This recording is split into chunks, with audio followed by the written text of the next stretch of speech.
Halo, selamat sore Bapak Ibu. Pak Hailul, selamat sore Pak. Ya, selamat sore. Iya, Pak Ketua.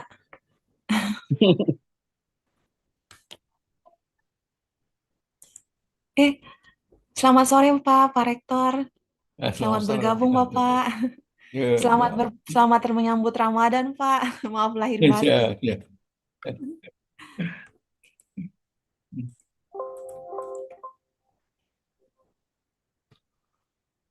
Ibu Nani, are you there?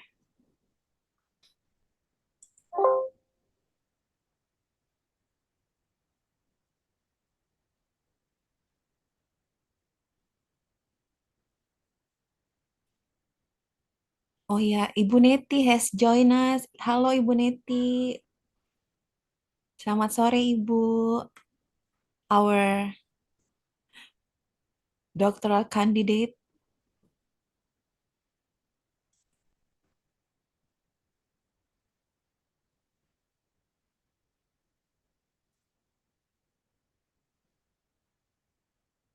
Ya, selamat datang dan selamat bergabung yang baru join. Ensu, ya Ritis. Oh ya, hello Sir Ritis Chandrasekhar from India, right? Hello. Yes. Yeah. Hi, how are Hi. you?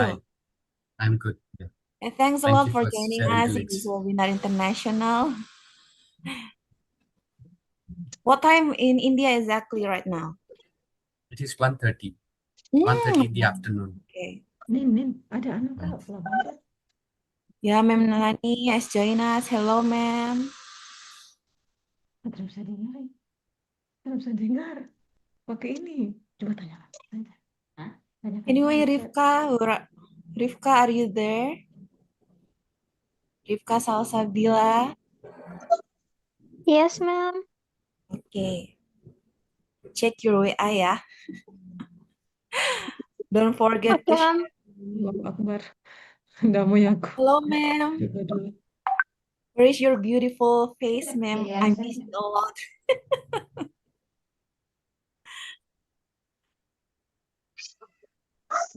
Oke.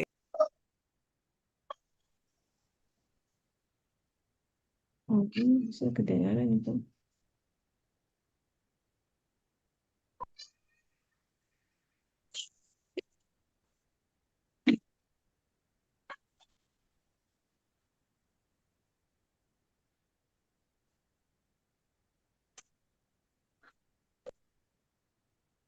Adakah yang jual dekat-dekat ini, Ri? Coba di sini.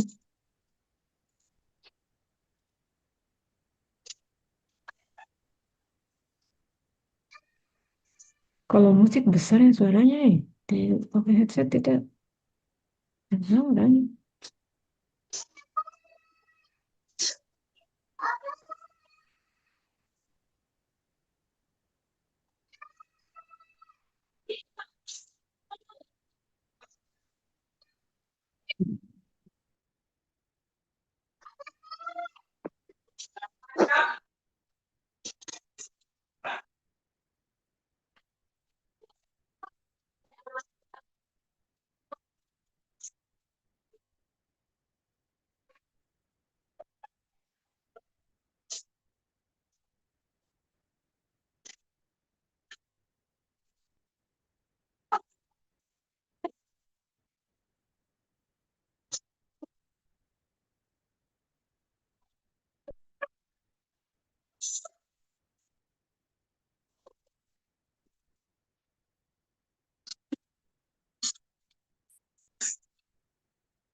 Hmm.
Ya, sambil menunggu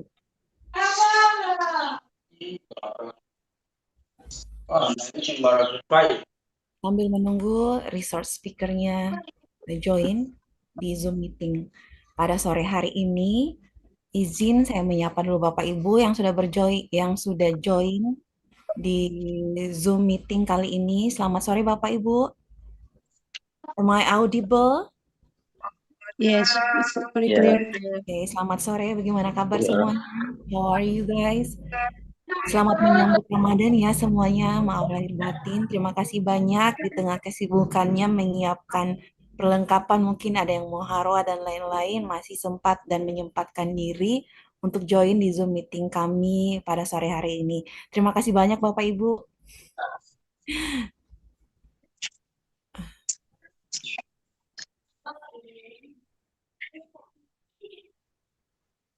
By the way, kalau boleh tanya ini Zoom-nya dari mana ya? Dari rumah kah atau... Masih ada yang di kantor, dari kantor, Ibu. Oh, Masya Allah Ibu, semangat Ibu. Iya, makasih. Semangat, semangat. Izin Ibu dari kantor mana kalau boleh tahu?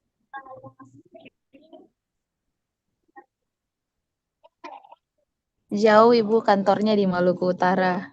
Oh, Masya Allah. Hai, selamat sore Maluku. Terima kasih sudah bergabung sama kami ya. Terima kasih banyak. By the way. Ya oke, Alhamdulillah sudah mulai banyak yang join.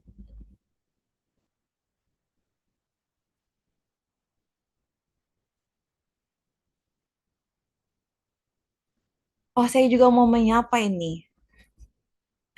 Dari UPTTI dan Publikasi Unidayan ya. Hai, hi there.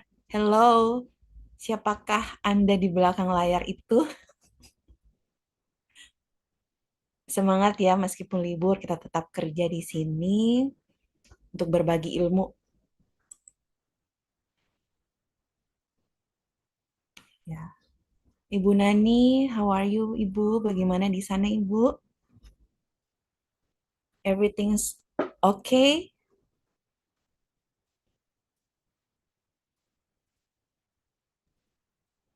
Iya, Ibu Yuli, ya, can you hear me? Ya, very Bisa clear. kedengaran ya? Ya, jelas sekali, Ma'am. Oh iya iya iya. Saya coba hubungi Prof. George ya. Ini saya coba komunikasi dulu. Oke, oke, Eh, oke. ya, Ibu Yuli bisa mungkin ya. Yang sudah gabung terima kasih yang sudah gabung.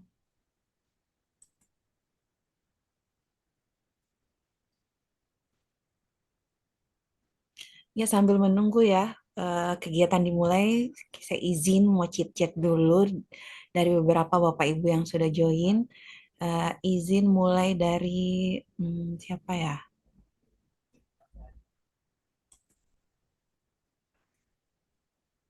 Restiawati mungkin. Hai Resti, are you there? Halo, Mem. Halo. Halo. Bagaimana persiapan sahur pertamanya nih Ibu Resti? Ini lagi siap-siap mau baca-baca. Oh, Masya Allah. Jadi lapa-lapa sudah Iya, siap. siap. Lapa-lapa sudah siap. Onde-onde dan kawan-kawan. Oh, Masya Allah. Onde-onde, kawan-kawan. Oke, oke. Ketupatnya sudah Aman ya. siap. Oh, Beras. Masya Allah. Luar biasa. Paket lengkap ya. Jangan lupa nanti dikirim paket online. Lapa-lapa dan kawan-kawan. Siap. Oke. Jauh sekali, Mem. Oh, jauh. Oh, Resti di mana sekarang? Di Lasalimu, Mem. Oh, ya Allah. Oke. Salam ya buat semua keluarga di sana, Resti. Ya, ya, Mem. Salam juga buat keluarganya, Mem. Oke, oke. Next. Pak Muhammad Awaludin, are you there? Yeah, I'm here. How are you, Pak? How are you, sir? I am good. Okay, thank you ya for joining us. Selamat Ramadan ya, Pak. Yeah, I'm Iya. Oke.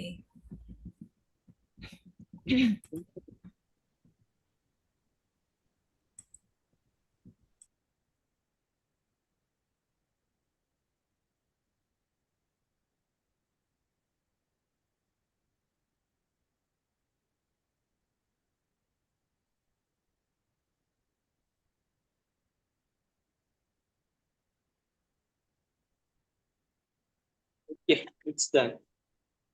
Ya, by the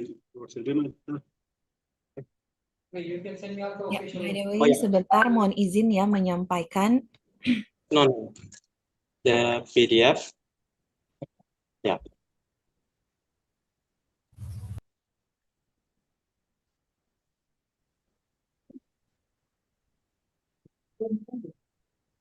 211, 210 saya.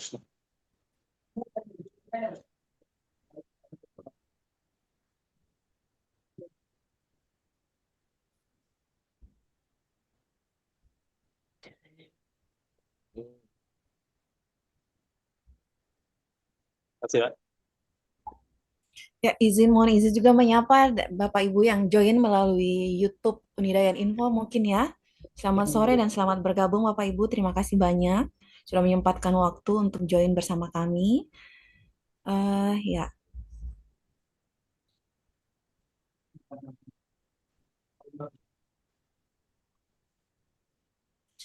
Ibu Halimah Tusadia. Are you there, Ibu?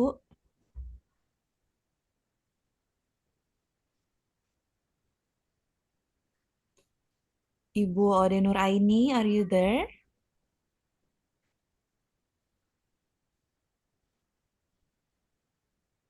Ya, izin menyampaikan mungkin ya, nanti sebentar jika opening ceremony sudah dimulai, mohon izin untuk remain on the screen, untuk turn on the camera, dan audionya di-mute-kan, ya. Oh, Ibu Prof, hai Ibu. Halo, iya, Hello. saya lagi lagi banyak urusan biasa mau puasa dan saya siap-siap mau berangkat. Oh, Ibu. Oh iya, mau Iya, berangkat di mana Ibu kapal tadi? ke Jogja dulu. Saya pakai kapal ke Surabaya. Oh Ini ya, malam, oke. ini Terima malam kasih Ibu kapalnya. Prof sudah join. Oh, kapan Ibu berangkatnya? Sebentar malam ini. Makanya Oh, saya lagi astaga, siap-siap. ya Allah, ya. Saya lagi, Terima kasih Ibu sudah iya, join. Oh ya, saya lagi lihat-lihat. Tunggu dulu. Oke, izin Ibu saya yang chat. lain. Oke, Profesor. Oke, oke. Sudah tidak apa-apa. Oke. Tidak enak didengar, tidak enak didengar.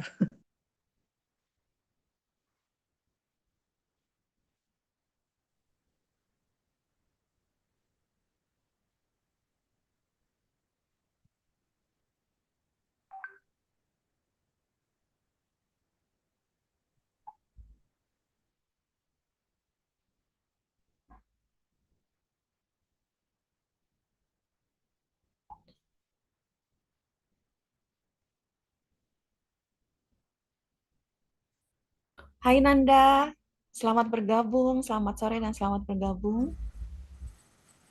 Halo Mem, selamat You sore look so juga. beautiful this afternoon. Thank you, Gimana persiapan puasanya Nanda? Sudah siap Mem, sudah siap harwa sebenarnya. Oh, Masya Allah. Oke. Pak Hailul, hai. Hello Pak.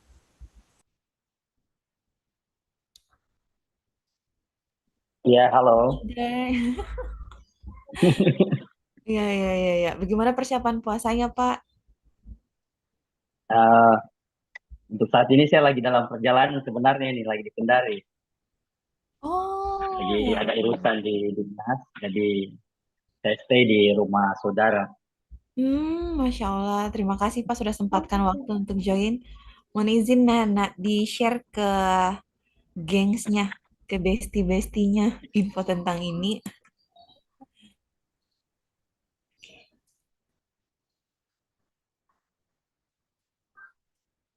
Ya, juga sudah bergabung Ibu Sunarvin. Ibu Yuli, Yes, Hal ini ada informasi dari Prof ini katanya di Inggris sekarang jam 8:09 di London. Jadi kita menunggu lagi berapa menit kira-kira. Iya, di London baru jam 8, 9 menit lewat 19 menit. By the way, Jadi, ma'am, ya. the professor already joined with Ya. us. Hello, Sudah good muncul ya? morning. Yeah. Oh, thanks Hello, God. Yeah, hello, it's Prof. 8 o'clock in the UK, sorry. Ya, Oh, ya. yeah. Really sorry, Because Prof. we changed Ya. the hour, so I think there's been a misunderstanding about the timing. But it is 8:19, 21 now. But Yeah, anyway, so which one is your convenience, sir? Because we are I'm actually here, so if people are waiting, we can go on. I don't know if some people will follow the English UK, and that will be yeah, 9 o'clock. yeah. That's perfect. Actually, I'm really sorry because I didn't know the exact time between UK and Indonesia And because Indonesia. I have checked also some, like Google and things, but I think sometimes it's not accurate to trust. Yeah, Yeah, I know. And because we change the times and so on, depends yeah, when you do it. But anyway, yeah. I'm here now. Yeah, it's nice. It's So, perfect. So we just start the program. okay. Yeah. So Ibu Yuli, probably you can handle it. So our MC, Ibu Yuli, the secretary of the master program in English. Okay. So, yeah, she will start it. Yeah. Yeah, are you there, Ibu Yuli? Just wait for a while. Yeah. It's a pleasure to have you, Professor George. How can I call you? The name is Jorge. As I Oh, am from Spain originally. But okay. George will do. But otherwise, it's Jorge Diaz. How to say Jorge. Jorge. Yeah, Oh, more or less. Jorge. I know. okay. Apologies. It's very typical. It's a very typical Spanish name. Yeah, yeah. But it sounds a bit Arabic. Hmm. So Jorge. But yeah, Yeah. a lot of people It's in the in UK call me George. yeah. Yeah, it's interesting. Language always loan to each other, I thought. So yeah, it Yeah. sounds great. Yeah. So But thank probably you we for just having invited me to be here. It's a pleasure to be oh sharing this screen it's a with colleagues and friends. I've never been to Indonesia, but it's the second time that I'm dealing with colleagues from Indonesia, so it's always nice. yeah. So I think it's a sign for you to come to Baobab to Indonesia. I think it's probably there is a message somewhere there. Yes. Yeah. Yes, Prof. Yeah. So we are so happy because right now we also have our vice chancellor, the Diaz-Cintas University. Our rector also really give us tremendous support for Excellent. the event. Yeah, Excellent. yeah. So just try to call Ibu Yuli. Are you there? Yes, I ma'am, don't know I'm what. here. Yeah, So, can you can we can you, start? can you handle it? Can you start it? Yeah, Okay, yes, yeah. of course, ma'am. Yeah. Before we start the international webinar, please to all ladies and gentlemen, please turn on your camera and please mute your audio. Yeah. So yeah, ladies and gentlemen, the webinar international is about to begin. Assalamualaikum warahmatullahi wabarakatuh. The Honorable, the Vice Chancellor of Diaz-Cintas University, Bapak Insinyur Laude Muhammad Samsul Kamar, Magister Teknik Insinyur Profesional Utama. Selamat sore, Bapak. Ya, the Honorable, our Professor, Ibu Profesor Dr. Ode Hanafia M. Hum. Selamat sore, Ibu. And the very special, of course, the outstanding resource speakers, the Honorable Professor Jorge Diaz-Cintas, Ph.D. Good morning, Prof, and good afternoon from Indonesia. Good morning from here and good afternoon to you. Yeah, thank you so much. Yeah. The distinguished guests, ladies and gentlemen, good morning and good afternoon from Baobab, Indonesia. Warm greetings to everyone. Welcome to the international webinar, Key Concepts and Practices in Audiovisual Translation. It's truly an honor to have you all here today in Zoom meetings as we witness this important moment of collaboration that marks the beginning of new opportunities. I'm Yulia Stiani as the Master of Ceremony of this international webinar. Ladies and gentlemen, to officially open the ceremony, we are honored to invite the Vice Chancellor of Dayana Iksanuddin University to deliver the welcoming speech as well as to officially open this international webinar. Kepada Bapak Insinyur Ode Muhammad Samsul Kamar, Magister Teknik Insinyur Profesional Utama, dengan hormat disilakan. Baik, terima kasih. Assalamualaikum warahmatullahi wabarakatuh. Yang kami hormati Bapak Profesor Jorge Diaz-Cintas, Ph.D. sebagai pemateri pada webinar internasional ini, Bapak dan Ibu Profesor Hanafia, Ibu Maude Hanafia yang guru besar dari Universitas Diaz-Cintas, serta Pak Ibu Nani dan seluruh hadirin, saudara para peserta webinar internasional pada hari ini. Saya ucapkan selamat sore, selamat pagi bagi Prof. Jorge Diaz-Cintas PhD serta seluruh hadirin dari webinar ini. Pertama tentunya bersyukur bahwa Universitas Diaz-Cintas dalam hal ini menyelenggarakan webinar internasional yang tentunya ini kami harapkan dapat bermanfaat bagi seluruh peserta, khususnya juga yang dari Universitas Diaz-Cintas. Pada kesempatan ini tentunya saya mengucapkan terima kasih khususnya kepada pemateri dan Profesor Jorge Diaz-Cintas PhD yang telah menjadi pembicara pada seminar ini. Juga kepada penyelenggara dalam hal ini Ibu Nani dari Universitas dan saya juga kami ucapkan terima kasih, dan juga kami ucapkan terima kasih selamat kepada seluruh peserta. Semoga webinar ini dapat bermanfaat bagi kita. Saya kira itu barangkali yang kami dapat sampaikan pada kesempatan ini, dan secara resmi akan saya buka dengan ucapan Bismillahirrahmanirrahim. Webinar internasional dari Universitas Diaz-Cintas saya nyatakan dibuka dengan resmi. Terima kasih. Wabillahi taufiq wal hidayah. Wassalamualaikum warahmatullahi wabarakatuh. Waalaikumsalam warahmatullahi wabarakatuh. Terima kasih banyak Pak Rektor atas meaningful speech-nya. Briefly, the Vice Chancellor of Unidayan expressed his pride to the Master Program in English for successfully hosting the international webinar. He extends his sincere appreciation to the organizing committee for their excellent work. And also, the highlight is our Vice Chancellor conveyed gratitude to the distinguished speaker, Professor Jorge Diaz-Cintas, Ph.D., for the willingness to serve as a speaker in this amazing webinar, as well as to all the participants for the valuable contribution, and hopes that this event will be continued in the future and provide lasting benefits for everyone. Before we starting our webinar this afternoon, we about to convey our grateful to Bapak Rektor. Terima kasih banyak Bapak sudah bergabung bersama kami dan membersamai kami di kegiatan ini. Selanjutnya kami persilakan dengan hormat untuk Bapak melanjutkan untuk agenda selanjutnya.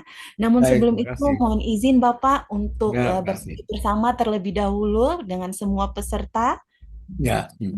Baik, pada Bapak Ibu mohon izin untuk turn on the camera. We about to make to do a group photo session.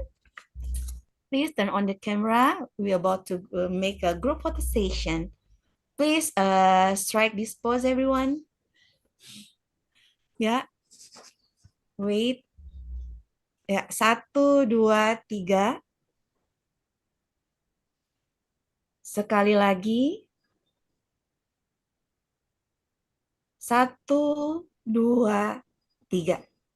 Baik, terima kasih banyak Pak Rektor. Terima Terima kasih kasih ya. banyak. Ya, mohon izin untuk kami melanjutkan Ya, kegiatan. ya. Ya, baik. Yeah, distinguished guests, honorable speaker, ladies and gentlemen, we now come at the main session of this webinar. It's my great pleasure to hand over the proceedings to our respected moderator who will guide today's discussion. Please welcome the head of Master Program in English, the Ph.D. from EML University from Hyderabad, India, Ibu Nani Cahyani M. Hum, Ph.D. Hello, ma'am. Good afternoon. Good afternoon, everyone. Good You afternoon, look and you look so stunning today, ma'am. actually, Yeah. behind the screen, there are a lot of things to deal with. So right now, Okay. I think I'm how to say, like, so lucky probably, because right now I'm in the residence of the vice chancellor of the Wow. university. Yeah. So I'm here right now, just Mhm. in the spot, and try to dedicate the best that I can Great, do. Yeah. great job, ma'am. Great job. Thank you so Yeah. much. Thank you also. Bye. Thank you, Prof. Yuli. Yeah. Yeah, by the way, Okay. before I hand over the event to you, allow me to introduce our uh, outstanding speaker of our international webinar. Well, Master Program in English of Unidayan proudly presents our resource speaker, Professor Jorge Diaz-Cintas. He is Professor of Translation or Founding Director of the Center for Translation Studies or Centras at University College London. He is the author of numerous articles, special issues, and books on audiovisual translation, including Subtitling Concepts and Practices, in 2021, Professor Jorge is a frequent speaker at international conferences and events and has offered consultancy services to the European Parliament, European Commission, OONA, Deluxe, and Netflix, among others. He is the chief editor of the series New Trends in Translation Studies and the recipient of the Jan Ivarsson Award, ESIST, in 2014 and the Xenia Martinez Award, ATRAE, in 2015 for invaluable services to the field of audiovisual translation. So, ladies and gentlemen, please welcome the one and only Professor Jorge Diaz-Cintas. Good morning, Prof. Thank you. Good afternoon to Yeah, you. yeah. How do And you do, again, I Prof? reiterate my gratitude for having been invited, and also Yes. thank you to Professor Kayani for having organized all these and Okay. having been so kind throughout all the exchanges. Yeah, we are very honored and very grateful for having you here, Prof. Yeah. So I would like to hand over the proceeding to our beloved moderator, Ma'am Nani. Are you Yeah. ready? Yeah, the floor is Okay. yours, Yeah. ma'am. Yeah. The floor is yours.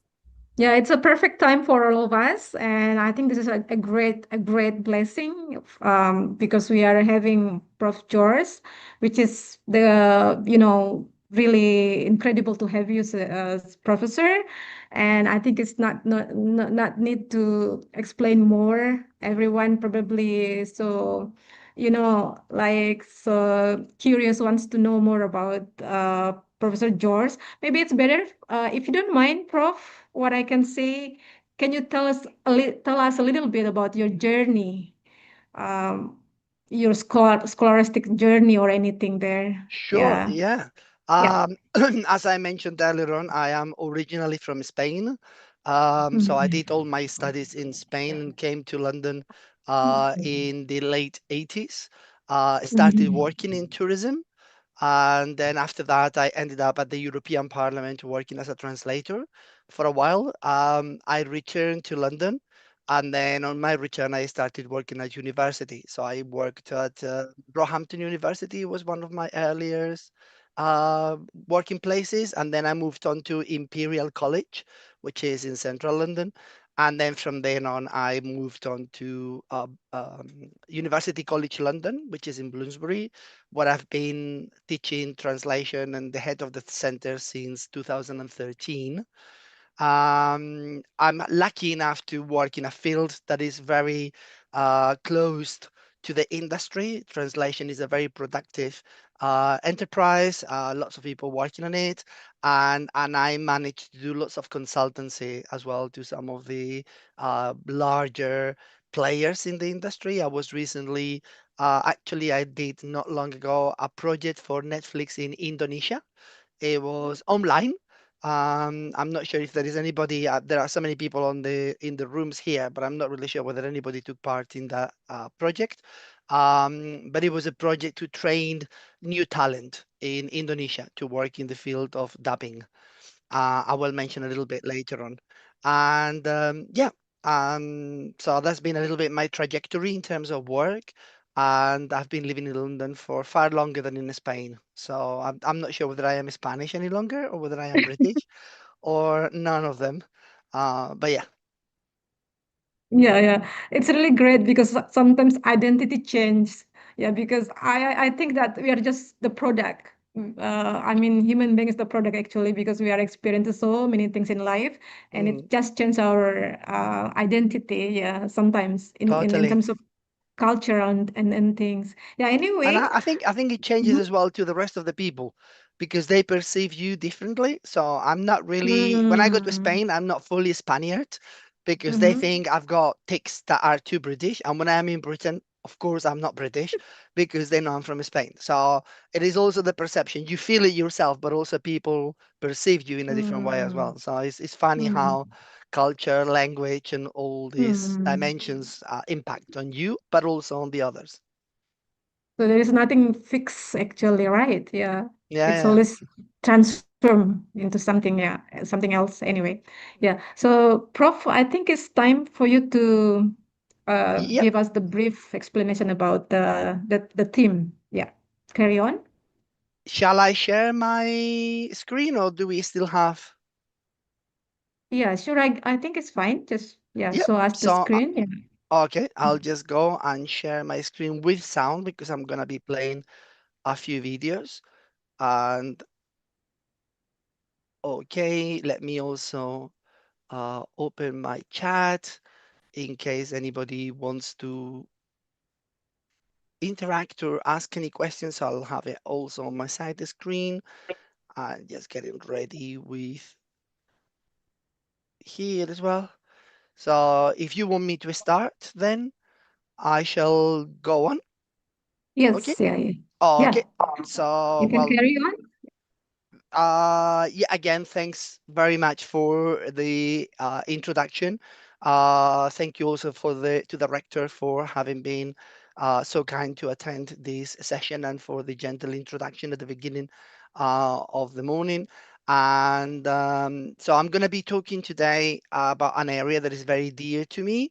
And I am aware that I'm dealing with people that are working in English as generally conceptualized as an area of knowledge and expertise.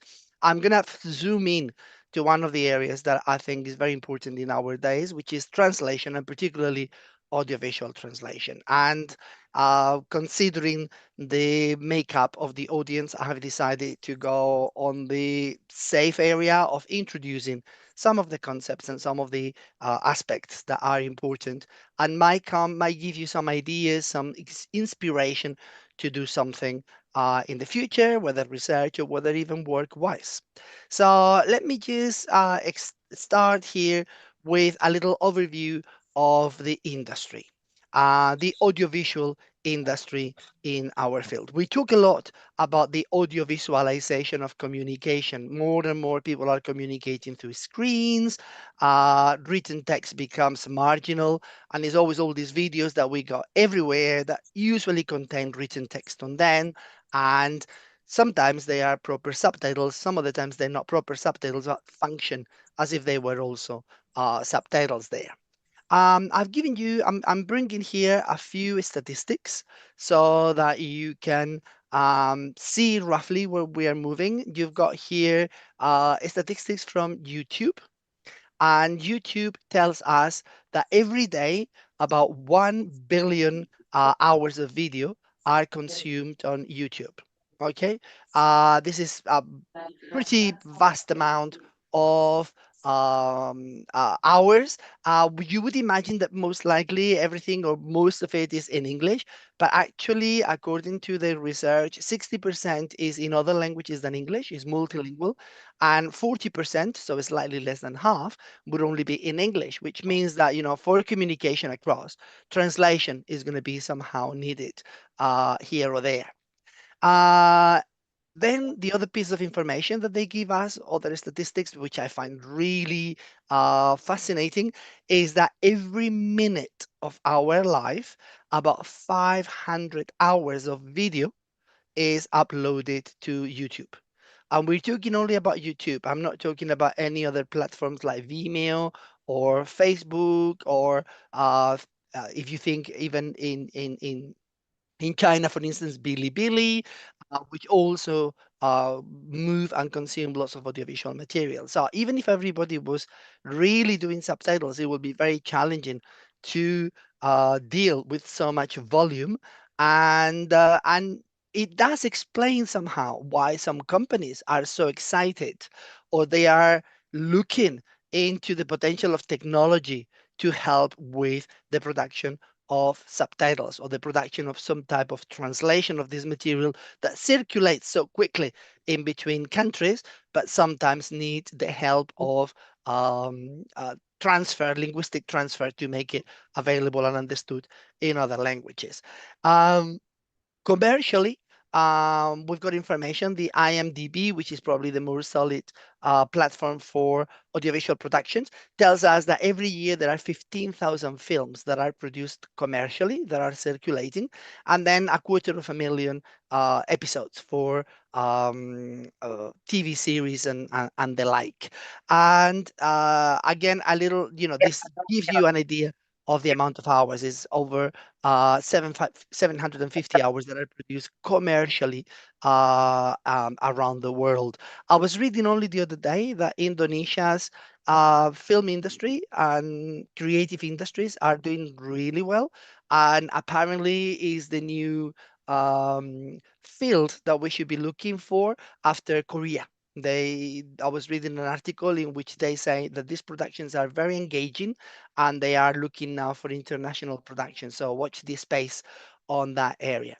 So one of the fields that have grown immensely is subtitles. We find subtitles everywhere. Any type of video, think of TikTok, you will get your subtitles in there, not only for films or TV series, but for any type of communication that will contain this type of information. Actually, in some places like China, people want everything at once. So what they do, I'm not sure if you're familiar with this activity, they will watch English productions or English spoken productions with subtitles, both in Chinese as a translation, but also English as a transcription, so that they can listen to the English and confirm that what they've heard is what they are reading in here, but also compare it to the translation that they've been provided with. So imagine the cognitive effort of having to listen to a foreign language, reading in a foreign language, reading in your own language, comparing to the other language, and so on. So this is an activity you might think is a bit marginal, but actually is pretty standard in China, to the extent that many TV stations are now producing subtitles, this type of subtitles, most of the times to improve or to learn the foreign language, in this case, English. The BBC did a little survey a few years ago in 2021, and they discovered that most young viewers prefer to watch TV with subtitles, even though they can hear what they are watching. We always felt that subtitles were for people who had hearing disabilities. Young people, British young people, watching British productions or English spoken productions that in principle they can understand by listening to, they still prefer to watch them with subtitles. So we produce subtitles virtually everything. To give you an idea, the BBC will do subtitles 100%. All their productions contain subtitles. Ideally, or the initial aim is for people with hearing disabilities. But as we know now, even young people are maximizing this resource that they find on the screens. This gives you a nice idea, a bit sort of ironic and comedic of why subtitles are so important. I watch a lot of movies and TV. On the train, at home, the movies, while working out, doing dishes, in the bath. But no matter where I'm watching, I find myself constantly doing this one thing. I think it'll always be alright. What? I think it'll always be alright. I think it'll always be alright. I think it'll always be alright. So you got that idea that sometimes subtitle or the audio can be really, really challenging, and that's why some people will move to watching them or activating them on their screen. Now, what is the industry? What does the translation industry look like? According to NIMSI, which is an observatory based in the USA, they create this pie, and for my field, the area that interests me, subtitling, dubbing, we're going to see other activities that are increasing in the industry. The volume is more and more prominent, but also as well new practices in Indonesia as well. So you've got there that around 17% roughly of the industry, of translation industry globally, focuses on the area of audiovisual translation. We don't know whether access services, services that we produce for people with disabilities, are included in this volume. I don't know if you recognize this map. Is a map, everything is red, apart from a few places that are in gray, China, Korea there. We've got Syria here, and it just becomes a little bit puzzling what it might represent, but actually this represents the OTT revolution, also known as the streaming revolution, the cloud-based platforms revolution, and this is the world according to Netflix. Netflix is all over the world, and even in the places what is meant to be or what is supposed not to be, they've been translating into both traditional Chinese, which is the one spoken in Taiwan, and simplified Chinese, which is the one from mainland China since the very beginning. So productions will be translated and done in other languages. Now, OTT platforms in the cloud, that's the future for us. That's where translation is going to be happening, and it's going to be happening more and more. You've got here the projections into the future.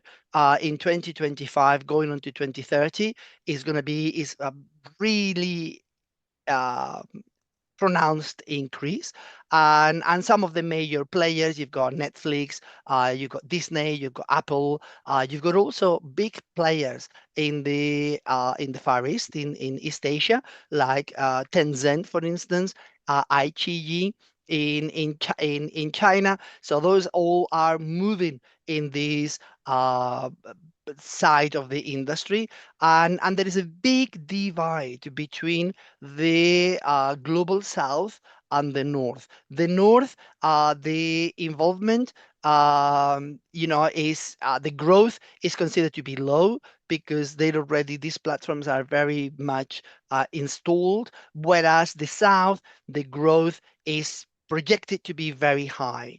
And this is not surprise why companies like Netflix or Disney are looking into productions, into markets that come from Southeast Asia, which is one of the most populated areas in the world, and the one which still shows lots of potential to grow. What are we now dealing with when we talk about audiovisual texts? Why dealing or translating an audiovisual production is different to translating a written text like a novel or a manual for operating a washing machine or a car?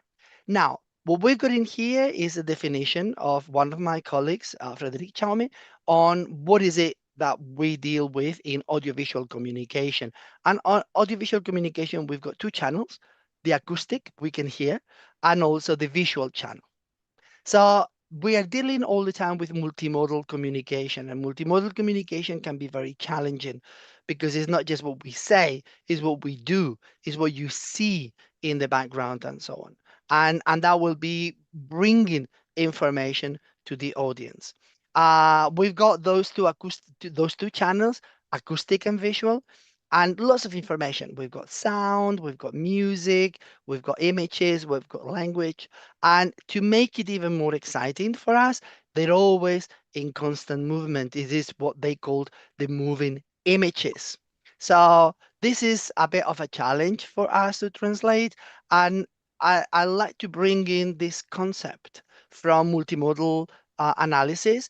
It's called the resource integration principle. It sounds a bit of a mouthful, but actually what it means is that the resources, all these elements, are integrated in such a way that individually they don't mean anything. If I take the dialogue outside, it doesn't really mean much compared to the dialogue with the images, with the action that I see in the scenes and so on. So all these dimensions need to be working together. The problem is, or the challenge is, that I usually can only work with the language. I cannot work with any of the rest. The rest are given, and I will have to find solutions that also comply with the information that is being given to me. Now, I like this little puzzle in here where you've got dialogue. That's what I am supposed to be working with, but I've got all the rest in here that I cannot be changing. Imagine as well if you are dealing with a written text that is got pictures, photographs, that might be as well a little bit challenging, but they are fixed. They're not moving constantly. In here, we have that extra dimension. Now, to give you a little idea of what is it that we do as translators and which areas do we cover, as I mentioned to you, we can hear. Okay, most of us can hear. So I am going to be translating verbal signs that are transmitted acoustically. What I'm saying now, dialogues, monologues, those are the ones. That's the fabric of my translation. That's what I'm going to be translated into Indonesian, whether I am doing subtitling, whether I'm doing dubbing, or whether I am doing voiceover, for instance. And I will show you what I mean by these different practices in linguistic transfer. I can also hear nonverbal signs that are transmitted acoustically. Now, you might hear, if I were to leave this office and then go around, you might have heard that somebody's knocking on my door or somebody's ringing my doorbell. But you understand, you can hear, and you might understand why I'm going that way.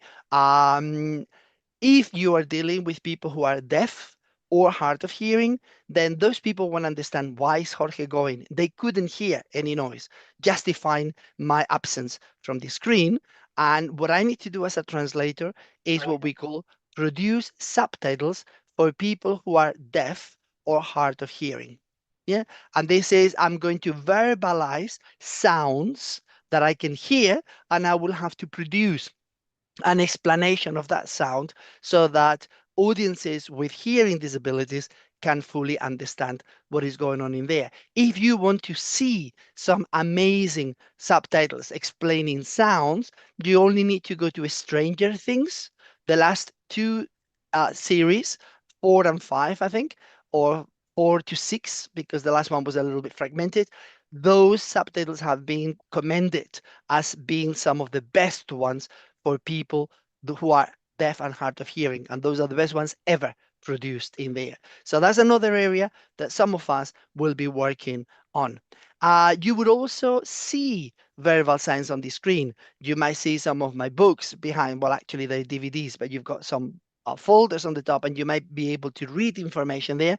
Might be important, might be not important. If it's a film, people might be communicating through messages. We might see newspapers, headlines, and so on. All that I will need to translate for my audiences. Otherwise, they will miss out on part of the information.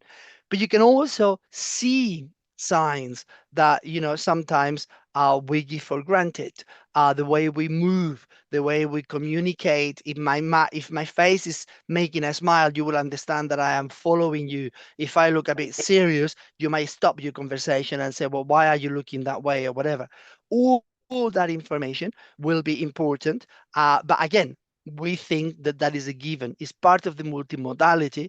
And in principle, everybody around the world will understand it, even though sometimes we know it's not the case. Some gestures will be very typically Italian and might be not understood or even misunderstood by people from other regions. But when we are dealing in our field, we produce audio description. We describe, we verbalize images into oral text so that blind people can follow the original. And I will show you a little example in Indonesian to see how you do it in your own language, which is an area that is growing pretty much around the world.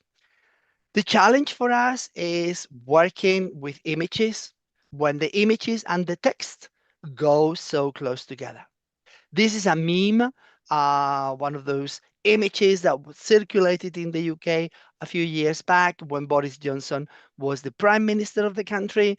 And the question was, is Boris Johnson a liar? And then under those images. Now, if you know English, you might already put in dots on the eyes and understand what is going on in here. If you're not English, chances are that you don't quite understand why that question against that backdrop. And the backdrop there, you see what you see is a bear and having a pool, and of course in the forest. Yeah, and this what it does is activates in the viewers or the person's mind an idiom that is very, very common in the English language. Does a bear shit in the woods? This is a question. It's a bit like asking someone, is the Pope Catholic? What a rhetorical question. Of course, yes. There is no other possible answer to that question. It's the same equivalent in English that you get. And if I were to translate this into Spanish, I'll run into trouble because I don't have that idiom in Spanish, and I cannot relate to woods or bears or having a poo in the woods. So that's when images and text might be difficult to reconcile.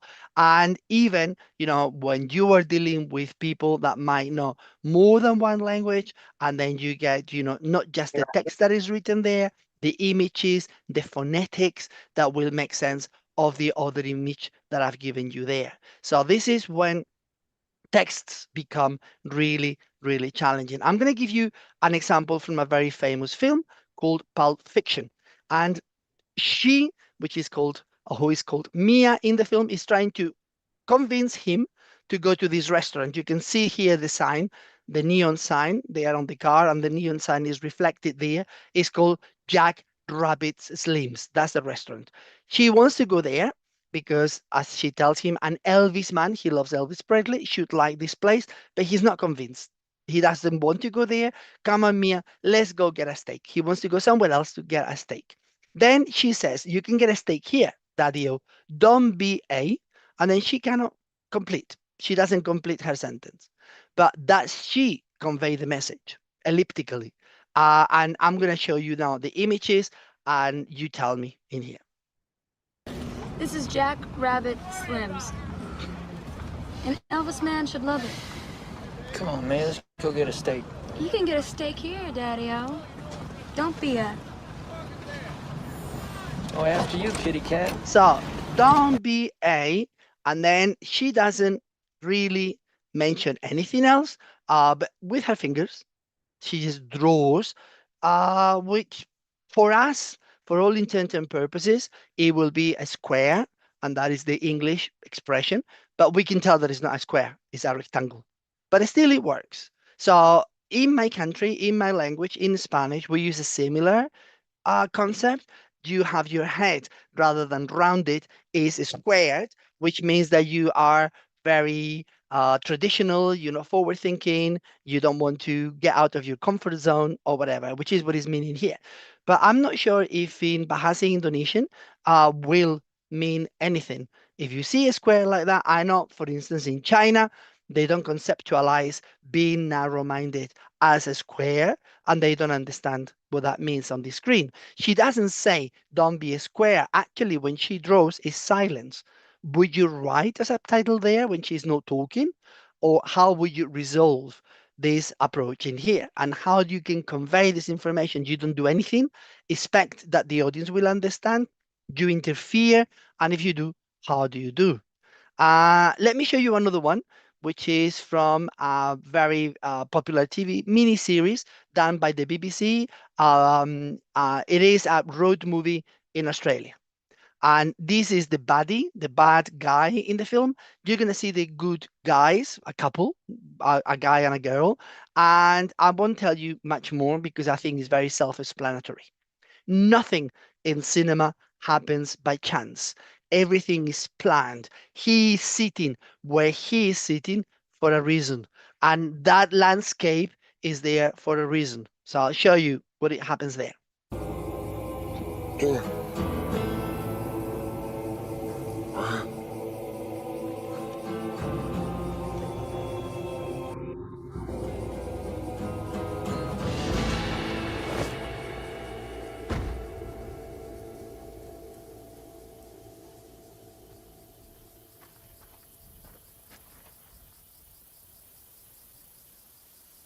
Well, well, well.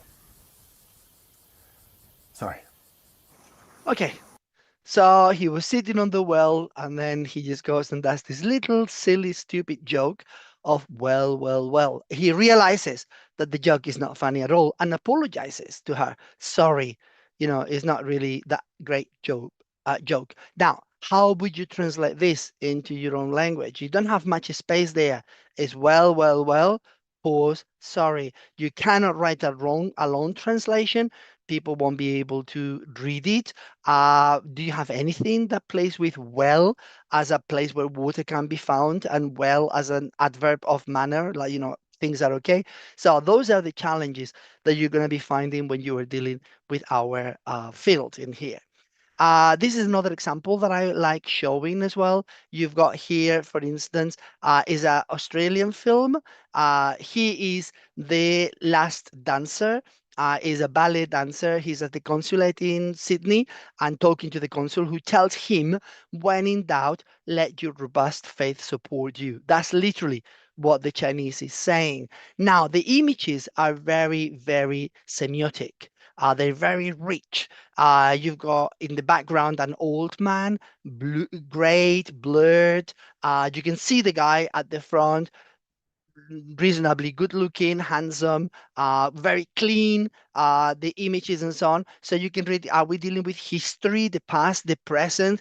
The past is already blurred, is gone, the present is coming, it's going to be something different. Whatever you want to read into this, that's why directors will go to those lengths. How do you translate this into English? Now, the person who translated this didn't want to make a mistake or didn't want to risk this faith as being something religious, which is not in China. And this is the translation that you find. When in doubt, let your communist principles guide you. And the translator has decided to spell out the images. He is, of course, Mao Zedong, communism, all that coming into your subtitles, even though the guy is only saying something much more ambiguous, like robust faith. Yeah, but that again is a decision that the translator has taken to make sure that the audiences really get the images as well. And this is the last one that I'm going to be showing you here, which again, images and text go together. I thought you were going to teach us how to fly. That's what I'm doing. Isn't there usually some flapping involved? Hey, do I tell you how to lay eggs? Relax. We're making progress. Really? I can't help feeling we're going round in circles. Now the funny thing in here, what you see, of course, I cannot stop thinking, I think we're going round in circles, which is an idiom, an expression, set phrase. And then what you find in here is also the hands going round in circles. Now, that's what it makes it funny, or at least creative in the way the director has worked. Now, I'm giving you here the translation into Spanish to give you an idea. And I will back translate really, yes, I've got the sensation, the feeling that we are not going anywhere. And that, of course, is not really a problem in there. There is another translation here. Videos can be translated more than once. Do you think so? Do you believe so? Well, I believe that this is not flying. Yeah. So the two translations are okay. They go with the text that with the dialogue that we've heard, but they're not really creative. They're not really funny. And we do have an expression in Spain, which is we are giving too many rounds in our head to this idea, meaning that we are thinking, but not really taking action. And that, because of the rounds, vueltas in Spanish, that's what it will be, a creative solution. That's what it would go with the images rather than any of the two commercial ones. These are real translations. That's what you get on our screens. So it loses that momentum, that creativity of the original. Now, what practices do you find when you be given an audiovisual production? What can you find in here? So we can do many things. We can do subtitles, we can do dubbing or revoicing, and we can prepare the materials for people who have sensory disabilities, blind people, deaf people, and also more and more in the industry, we're also looking at the needs for neurodivergent people and how we can help them enjoy the productions as the rest of us do. Let me see them one by one and give you a little explanation here. I will be more than happy to share my PowerPoint with anyone. So you feel free to send me an email and I can send you a copy, and I will send a copy to Professor Nani Kayani so that she can keep it and then pass it on to you as well. So I'm not going to be reading these. You are good readers in what you're doing. But here you got subtitling. Basically, whatever they're saying, whatever I see on the screen, I need to translate. And you've got a little video here on a sort of sarcastic tone on how subtitles sometimes are perceived as not being good enough.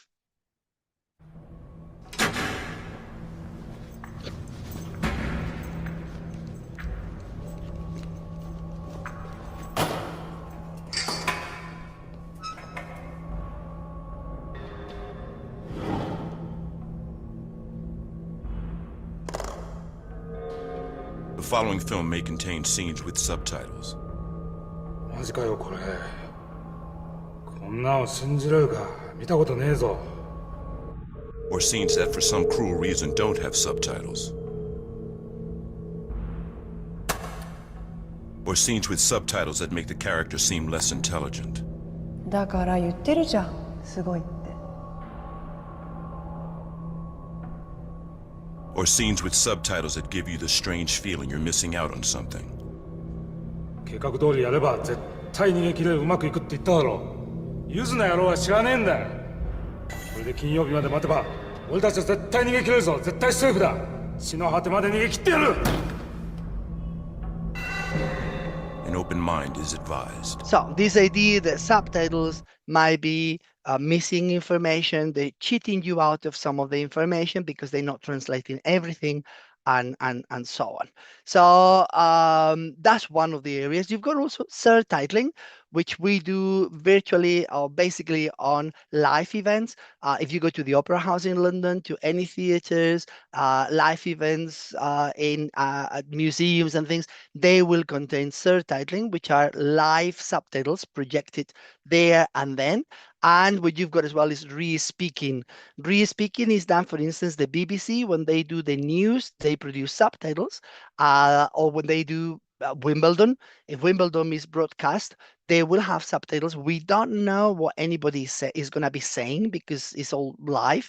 And what they do is somebody will be re-speaking what the person is saying in the original. So you re-speak into a mic, which is connected to a subtitling program, and then you get your subtitles appearing on the screen, synchronized with the audio as best as they can. You've got links in here. I won't go into detail, but you've got links in here that show you how that practice is actually produced and done.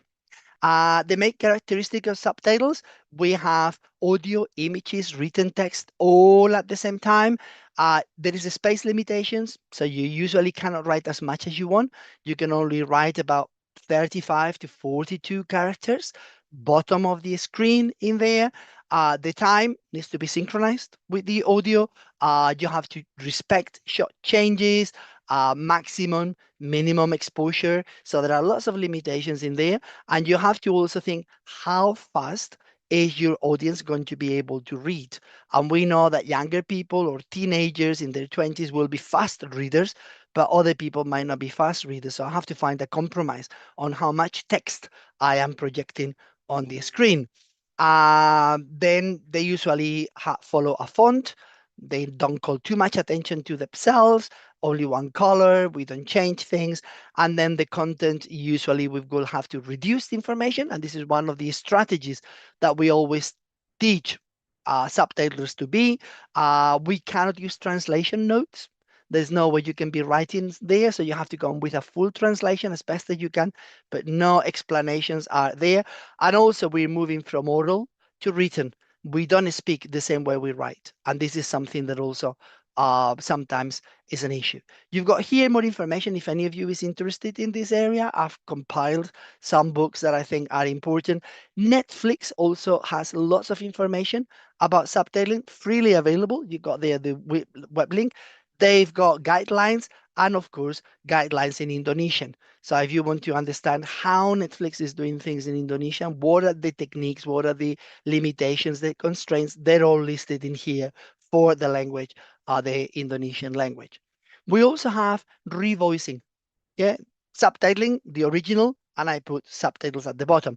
Sometimes I wipe out the audio and I will do a translation in the other language. Here you've got simultaneous interpreting, somebody's talking, and then I will get an interpreter. I'll play a little bit in here, but you will detect the interpreter is lagging behind, repeating himself, he's waiting for the speaker to say something, he's looking for words, and all that will be very present in here.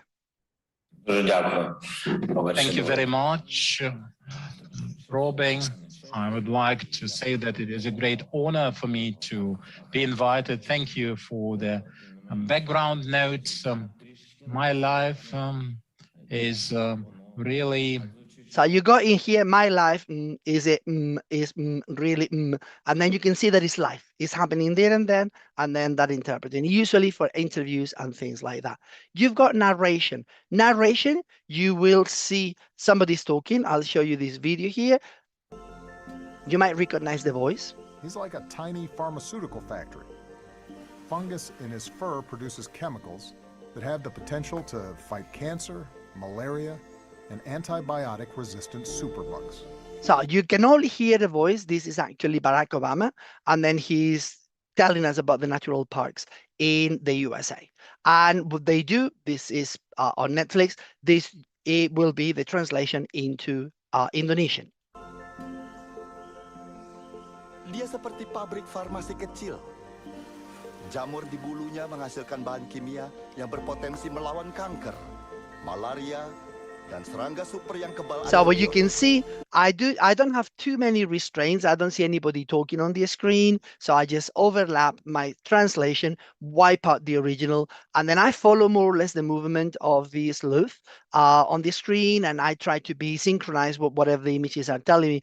But there isn't much of a problem in there. Dubbing, on the other hand, I need to be careful about the movement of the lips. Look at this. Well, we call it the total translation. I don't need just words. I need as well bilabial sounds. So if somebody says bonjour and they close their mouth, I cannot say hello. That opens the mouth openly. So I have to find something that will mimic the movement of the lips, and that will be looking for phonemes, for sounds that go in there as well. It's an illusion of an illusion.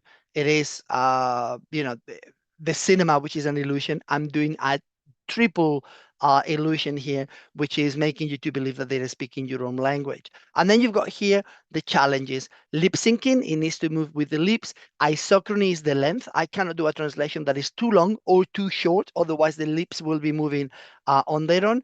And then kinetic synchrony. I need to follow the acting. If somebody is laughing, I have to create something that is light, laughable. If somebody's crying, it will have to be something more emotional or whatever. So all that will be part of my challenge. And here you have, take a look quickly at how the lips synchronize with different languages. We're going to be listening to different languages. Napoleon gave me this bottle. Well, I mean, I say gave. Through. Salut! Salut! So, when are we going to 1969? Everything was in place. I only had to do one more thing. I only had to die. Ah, meu Deus! Vocês precisam se afastar. Haja o que houver agora, não interfiram.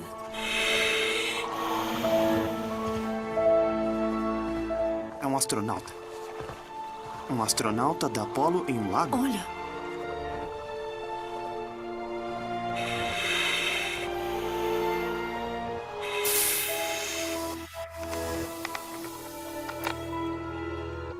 Nous y voilà. Nous y voilà enfin. Je ne peux rien empêcher. La machine a le contrôle. Laisse faire les choses, ça doit se produire. Cours! J'ai couru. Et ça m'a conduit ici. Je me suis battue, je n'ai pas arrêté de lutter. Mais elle est trop forte. Oui, je sais.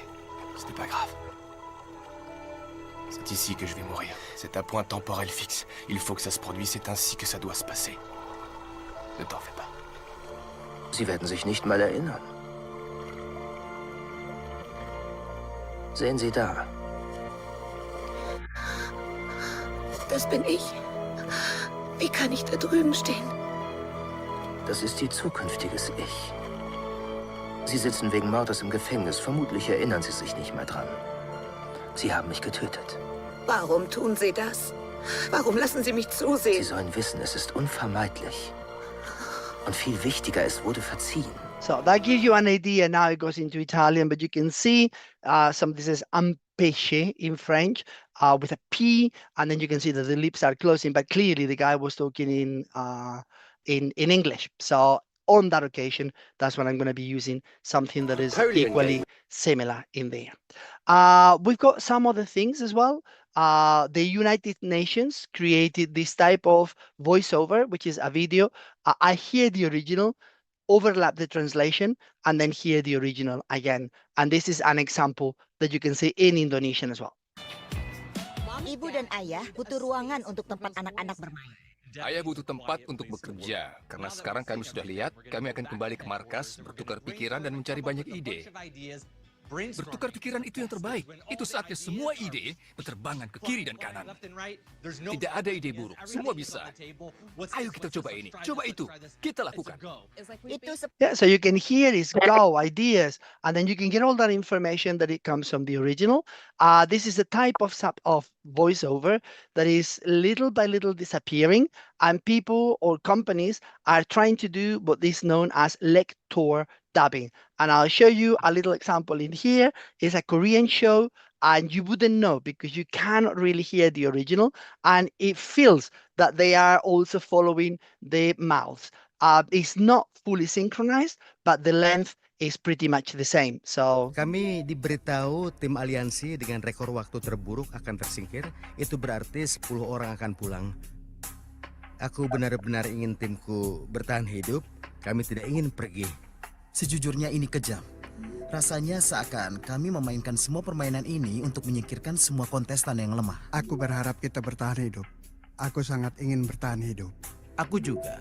So that gives you an idea. We cannot hear anything from the original. It's much more clean in the audio. The two languages competing disappear. Is only English, but that we're gonna hear.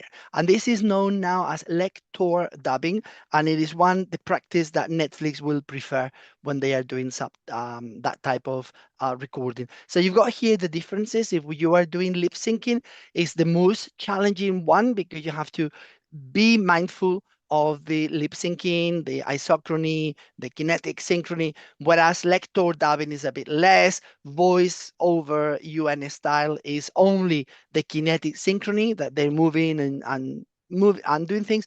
And narration, I don't see anyone on the screen, so it's much simpler to produce in there. Again, if you're interested, you've got here information on different types of voiceover, and Netflix also has information about dubbing, also including what they called the APAC area, and then you will have their Indonesian.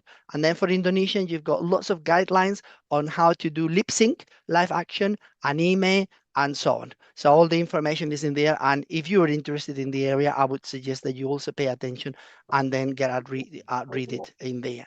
Now, let's move quickly. I am aware of the time. I would like to finish by the half hour. Accessibility is an area that is growing a lot. We've got sign language interpreting, which is probably the most traditional one. We've also got subtitling for people who are deaf and hard of hearing. And then we also have audio description for people who are blind or partially sighted. I'll show you a few examples, and then it'll become much more clearer. But we do have, the industry has a duty of care. We need to care for people that need extra support, otherwise they wouldn't be able to enjoy audiovisual productions. And you find it is legislated accessibility. The United Nations has got the Convention of the Rights of People with Disabilities. Article number 9 deals with this, subtitling, audio description, so that they can access audiovisual productions for entertainment, for information, or for cultural development. You've got the European Union, in this part of the world, where also the Audiovisual Media Services Directive is also makes it compulsory to have accessibility.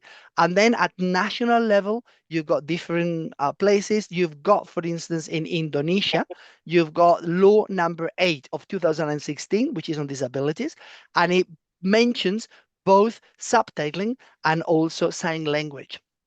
It doesn't really mention audio description, but audio description is a newcomer. So hopefully it will be developing in your country very soon. And I see that Hailul has got his hand raised. Yes, please. Yeah. Okay. Any question coming? Okay. Yeah. Okay, thank you for the time it's given to me to ask questions about our material today. We are talking about audiovisual translation. It's a really nice thing to talk with our great speaker, our outstanding speaker, Mr. Jorge. Yeah, it's a great honor for me being the part of this webinar, because we can learn so much thing about audiovisual translation. Yeah.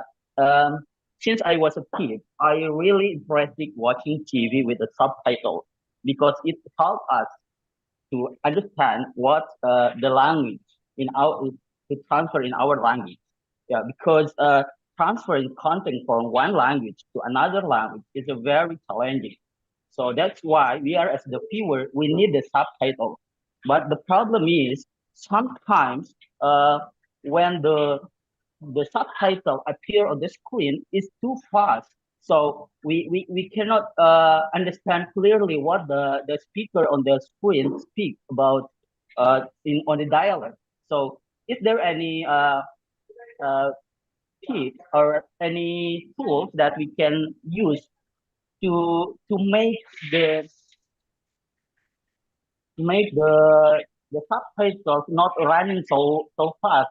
Yeah. So maybe the TV production or the film industry make the subtitle not too fast appear on the screen, so that we are, as the viewers, can understand the dialogue or what the speaker said on the screen. Totally. Yeah. How to synchronize? Yeah, how to synchronize the. Yeah, your observation is talking. Yeah. Your observation is discussed by many people in other countries, that the subtitles are too fast and you don't have time to read them. because people speak really fast. Now, what you need to do, and that's what I trained people to do, is when you do your translation, you need to condense. You need to write less. You need to find synonyms that will convey the same information with less words. Now, when you use a subtitling program, there are softwares. There is software that allows you, is only produced for subtitles. So when you write a text, you tell the program, okay, a normal person, a standard person, viewer, will be able to read 15 characters per second. So if you write more in your subtitle, in your machine, the machine will go red and tell you that's too fast. People are going to struggle to understand that. Now, some companies, they will think, okay, this is for young people. We'll put lots of information. They're really fast readers. I'm going to do 17 characters rather than 15, or do less if it's for children, 12 characters. Or if you're not a good translator, if you don't know about subtitling, you don't care about that and you write as much as you want. And then you find the trouble that you are mentioning. That fine, the text is there, but I cannot read it. But that's why I mentioned that you need to condense information, and that's what I need to teach my students. What is important, what is not so important. If you read Netflix guidelines, they will give you advice what to do. For instance, if somebody says, yes, I know. Don't write yeah. Write, I know. That's it. You don't need to say even yes. I know. That's the main content. So they will tell you repetitions, avoid them. Too much text, some people might struggle to read it. So we do have strategies, but sometimes people working in the industry or people doing some of the subtitles don't have the experience, the training, and then you will encounter some of those issues. Thank you for the question. Okay, thank you for excuse me? Yep. Your explanation, it hasn't done yet. Do you mind to continue, or we just Yes, I'll just a little bit and then I'll leave it. But I just wanted, and then we can have a discussion because I've got a couple of examples in here for you. Let me see. Subtitles for people who are deaf and hard of hearing. So you've got here, what do you need to do? So I've got examples in English. So two people are talking. If I cannot hear, I don't know who is talking. So what I'm going to do is I'm going to place my subtitles in different parts of the screen. So I know the guy is saying this, and I know the dog is saying the other thing. Car chase. I need to just give the information here, what is happening. And you can see here, the tires are screeching, somebody is honking, and blah, blah, blah. I might also need to tell you that the person is not British or English. You might, if you were to do subtitles of me, then the subtitles in English might be perfect, good English. You know that my accent is not British. My accent is foreign. Yeah, so I need to explain there. Here, he speaks with a French accent. And then lyrics, music. How do you explain music? What's going on with music? So you need to also incorporate some information in there. And then finally, you have to be very careful. You don't want to be patronizing the audience. They cannot hear, but they can see things on the screen that don't need to be verbalized. You know, I like this one for tennis. Tick tock, the ball going one side, but I don't need to know that. I know the sound that the balls will do. And then here, more information if you want to know. And then audio description, which is the area that I think is growing all around the world and is becoming also part of the Indonesian ecosystem. You're seeing more and more things that are done this way. Audio description, you've got the definition there. Basically, you describe in the silence of the production who does what, to whom, how, where, when, never why.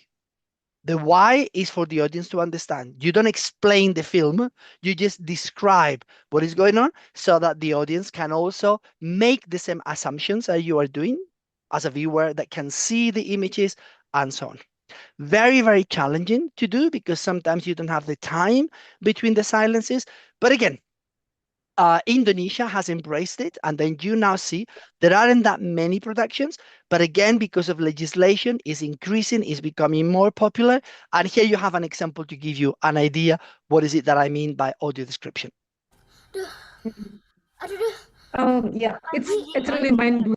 because I thought dan it's Dinda just like a lega. simple one, but when I Lydia datang. your explanation, I was thinking like, oh my God, this is really. Lydia mengangguk.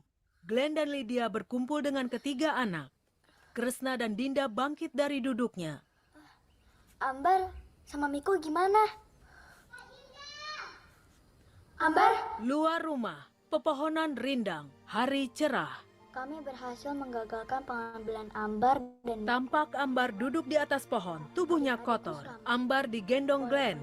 mereka seperti ditulis. So that gives you an idea Tempat-tempat yang bisa dibilang on how somebody is explaining, somebody is translating images into text so that the blind audiences will be able to understand what is going on in there. You've got in here again, as I did in the other practices, extra information if you want to. I find particularly interesting this one here, which is freely available on the internet.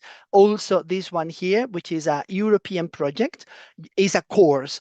And the course material is available, is free, and then you can see audio description for films, TV series, for museums, for sports, for all sorts of activities that blind people might be willing to join and enjoy. And then, of course, you've got the guidelines by Netflix, and you've got in here guidelines also in Indonesia that will explain to you how Netflix deals with this. And I think with this example, I'll complete my presentation. I apologize again for the mismatch in the communication and the timing. We thought 9 o'clock was gonna be 5 o'clock, but actually it was 4 o'clock in your country, where it was 8 o'clock in London. So thank you very much. And I can see that Muhammad has raised his hand. So I'm open to any questions that you might have. Okay, may I? Sure, yes, you can go ahead and ask. Well, thank you so much for your outstanding and very insightful presentations to Sir George. Here I would like to just want to clarify several things that I'm keen on doing subtitling for the deaf or hard of hearing, and currently I'm doing my Ph.D. right now, and I'm focusing on accessibility. Then my intention is here. Do you have any others? Do you have any recommendations or how we can gain our accessibility in terms of enhancing for the emotional thing for the deaf and hard of hearing through the subtitling itself? I read for several papers already suggest that we can use like a color, font size, font style, or any other things. Like maybe we can also use emojis to show the emotions. Is that quite effective for us to place it in our subtitling? Okay, thank you, Mr. Joss. Yeah, thank you very much, Muhammad, and good luck with your research. It sounds very, very exciting. I think one of the elements that you need to bear in mind here is how familiar is your audience with this type of subtitles. Now, in the UK, we've been doing subtitles. The BBC, 100%. Everything contains subtitles for many years now. So my audience in the UK will be substantially different to your audience if they're not very used to it. So I think at this stage, I've recommended and I've done with some of my students is reception studies, is trial and error. You might think that colors are really good, and they are good in the UK. The BBC will have colors for different speakers, but in other countries, people don't like colors. In Turkey, they prefer that the text is written and then they give the name of the speaker, and then they find it much more appealing. You might also find for children is different for older people. There is some research by a scholar in the UK, Soledad Zarate, and she was working with subtitles for people, for children who are deaf and want to learn English as their foreign language. They communicate with sign language. English is their foreign language. And then she was proposing other strategies, strategies like bigger font in particular words so that they call the attention. You can use also, some people use karaoke if they are singing, rather than putting a symbol of a song or a note, a musical note. They will fill it up with colors, and then you can see a bit more dynamic the subtitles rather than subtitles that appear on the text only. So there are many strategies, and different people go in different ways, but I would suggest that, just trialing a little bit some of those strategies with your audience, establishing a conversation with all associations of deaf people that you can just get to know a bit better, and then see what is available and what is it that they prefer that they don't. Opportunities are there many. Technically, subtitling programs will allow you to do virtually anything: smileys, changing the positioning of the subtitles, changing colors, adding movement to the subtitles, etc., etc. But I think the challenge is, or the risk is, you don't want to copy what the BBC is doing, because the BBC has been doing it for 30 years, 40 years now, and maybe in Indonesia that tradition is not there, and you are forcing people to read too fast or to deal with comments or ways of presenting the information that they're not used to. Well, thank you so much for Mr. George. I wish I can contact you someday. Yes, please do. And I can give you collaboration. some references if you remind me. I can give you some references of people who have written about the topic. I've supervised a few PhD students working for this in the UK, in Turkey, in Portugal. So I can refer you to those materials so they give you an idea, what a PhD was like at the time when they did theirs. Well, thank you so much. I wish we can have next collaborations. Thank you. Thank you. Thank you for your question, Mohammed. Thank you so much. By the way, actually, I'm so surprised, and then I do appreciate people who are really excited to ask question. But actually, um, we are invite student to ask like that. So Yeah, sure. my job to organize things works well. Now I'm confused. Yeah. Anyway, yeah. But thank you so much. We really respect that. Yeah. Now we have a question from Restiawati. Yeah. Carry on, Restiawati. Yeah. So excitement. Yeah, good. I like the debate and the interaction. Me too. First time. Yeah. Okay, Resti. Yeah. You can ask a question, Restiawati. I think the camera might have frozen. It's not moving at all. Yeah, I don't know what happens. Yeah, Yeah. the connection Yeah, maybe. it's already 3 webinar. This is the first time I couldn't, I don't know what I'm going to do. I think everyone's excited. Yeah. We've got Nasria. If you want Nasria whilst we wait for Restiawati. Yeah, maybe Nasria or Resti. Are you there, Resti? No, Resti doesn't seem to be there. She's Yeah, only so on Nasria, a frozen image. that's audiovisual image. Hello, Yeah, Nasria. Nasria. Okay. Hello, ma'am. Yeah. Thank you for Carry on. yeah, thank you for the opportunity given to me. My name is Nasria, like you know my name. I have a question, Prof. George, about subtitling and re-speaking. Sure. Yeah. Are there any specific standard applicable to subtitling and re-speaking to ensure they are easily accessible for deaf or hard of hearing audiences? Very good question. We want to believe that we do have those parameters, and in my PowerPoint, I was giving some extra material where you will find those specifics of how much text can you write, what is the speed of the presentation of the subtitles, and so on, for traditional subtitles. Re-speaking is becoming more and more automatized, and actually you could activate subtitles in Zoom and then you could see my text. What I'm saying, it will appear at the bottom of the screen. They're not really subtitles as such because they come afterwards. And what they tend to do is a literal transcription. And if they are a literal transcription, sometimes will be a challenge for people who are deaf or hard of hearing, because for them, Indonesian, Spanish, English might be their foreign language. They communicate through sign language, and they're learning the other language as a foreign language. If you put so much text on the screen, then there is a challenge that they're not going to be able to follow. And they can be frustrated because, they can see that there's a lot of text coming on and so on. So that's one of the downsides of technology, that sometimes we think, well, it will help us to do things quicker and in terms of volume a lot more. But the risk is that we are leaving people behind. And this is one of the challenges, particularly with re-speaking, when we do it automatically. Very nice question, Nasria. Very nice. Yes, very nice. Yeah. And very tricky Yeah. as well, because in the industry is a big problem. Yeah. One of the great students. Yeah.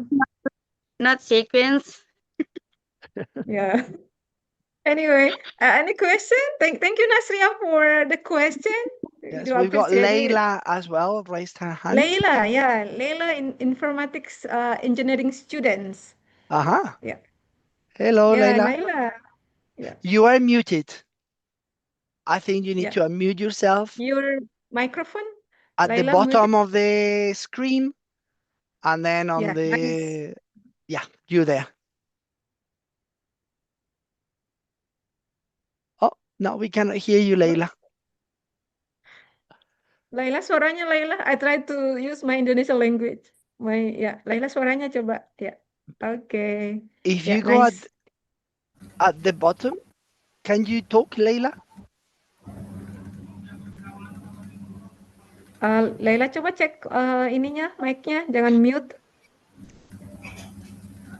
Ristyawati has come back in a different environment. Now it's all blue. Before it was brown, now it's all blue. It's nice color. No, it's like we're having trouble with Leila. So Ristyawati, you want to go ahead? And then we'll wait for Leila, see whether she can work out the audio. Sure.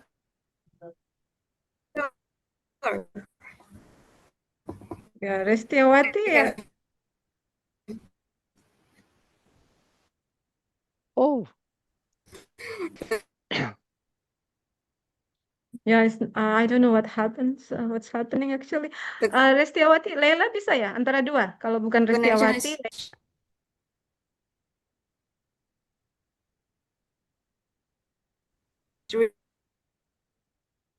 Okay. Ristyawati, the blue is very nice. Good afternoon, Professor Jorge Diaz-Cintas. Okay, perfect. Yeah. Yes, ma'am. Can you hear me? Yep. Yes. You're audible. Yeah.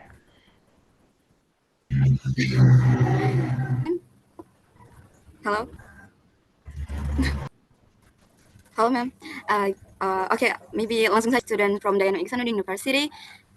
It is a great honor to attend this webinar and listen to your presentation today. Thank you for sharing such a valuable insight about key concepts and practices in audiovisual translation, sir. So I would like to ask a question regarding to the role of AI in audiovisual translation.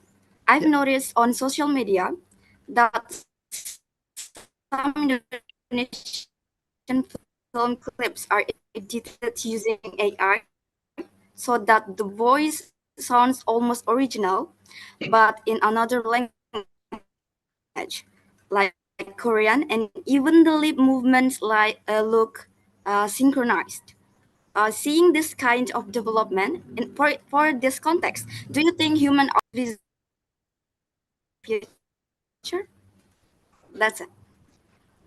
Thank you. We lost the end of the question, but I think that you're asking whether humans will be part of the equation, will be part of the process of translation with all this new technology.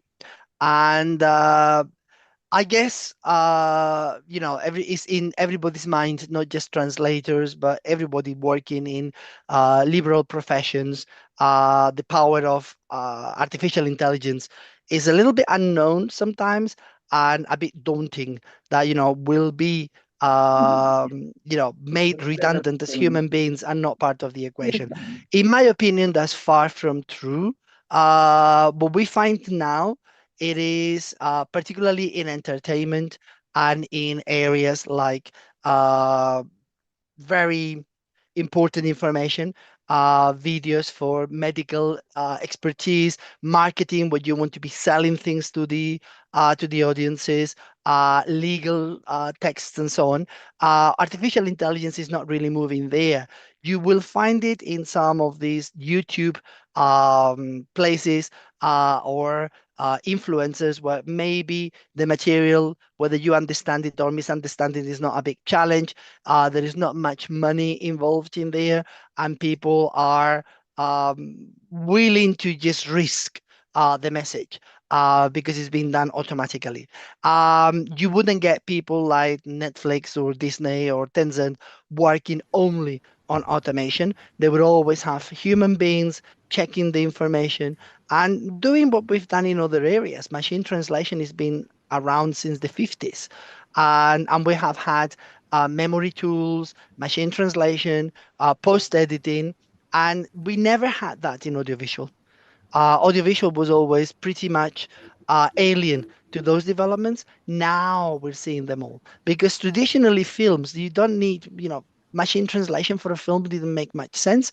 These days, if you've got a TV series, but then you've got lots of repetition, lots of episodes and so on, having machine translation or having glossaries that automatically populate certain terms will help you for consistency, for speed and so on. So we're finding that more and more. Post editing is making more of an presence in audiovisual translation, which again is not to everybody's liking. Some professionals don't like machine translation and prefer to work from scratch. So that's going to be a point of tension and friction in the industry. But I think, and from my knowledge, from what I talk to people, the industry is still pretty much in need of humans that will be checking the translations, that will be creative. Machine translation, imagine what we did with well, and then there is this sorry afterwards, and then you've got the well where the water is and so on. Machine translation wouldn't be able to be creative. They wouldn't understand what's going on in the images. They wouldn't understand why this well. Sometimes machine translation does automate it and verbatim all the information, which is what Hailul was mentioning earlier. And I don't have time to read it. So it's as good as nothing because if anything, I get frustrated with so much information. And this is something we know that machine translation find it very difficult to condense the right information because it doesn't really take sometimes the images into consideration. So I think it's a little bit, still a lot to go, but it is also true that because we deal with text, with audio, with images, is a little bit the flavor of the month. Many companies want to play with audiovisual. They want to test the grounds. Written text is boring. There isn't much there. With audiovisual, you can do voices that are similar to the original, that are the same voice. You can hear Obama speaking in Chinese, and you would think that is Obama because they kept the sound. And that brings all these challenges of deep fakes. And can we believe what we are seeing, or is it all false? And they are manipulating us. So that brings lots of other things. That is not really audiovisual translation, but it's more communication. But to summarize your question, I think humans are here to stay for quite a bit of time, overseeing the translation and making sure that creativity is kept in all these exchanges. Very nice question, yeah, Rustiawati. Even I think that Thank you so machine much. machine cannot do humor as well as human being do. I think. Yeah. Because I see when that when scene showing like it's actually like a jokes, but in our culture when we transfer into our culture it seems strange. Yeah. Yeah, So and just lots of play on words that you are using a word that means many things, but you're using it in a particular direction. mhm, That's what mhm, creates humor. mhm, And mhm, that's why we mhm, have so many comedies in the mhm, industry. And mhm, they become so popular around the world because we need to be creative as well in our translations and solutions. So there is a constraint, right? Like Totally, totally. typically. And Oh, okay. particularly, as I mentioned, if somebody says something and then everybody Mm, else's laugh, even if you don't mm, understand the language, you will know that it was something funny. And you mm, will need to create something that is also funny to do justice to mm, the soundtrack that I can hear people mm, laughing, but also people mm, on the screen just laughing there or doing something. mm, So those are the constraints that you have to sometimes mm, abide by, and that's what it makes it so challenging. mm. Yeah, it's interesting, Professor George. Even me, I'm thinking of doing research because of because of your presentation. I'm thinking of something like that right now. Excellent. Yeah, yeah. You inspire me. Anyway, any question coming? Leila, maybe. Thank you, Restiawati, for the question. Leila, Yes, thank you, ma'am.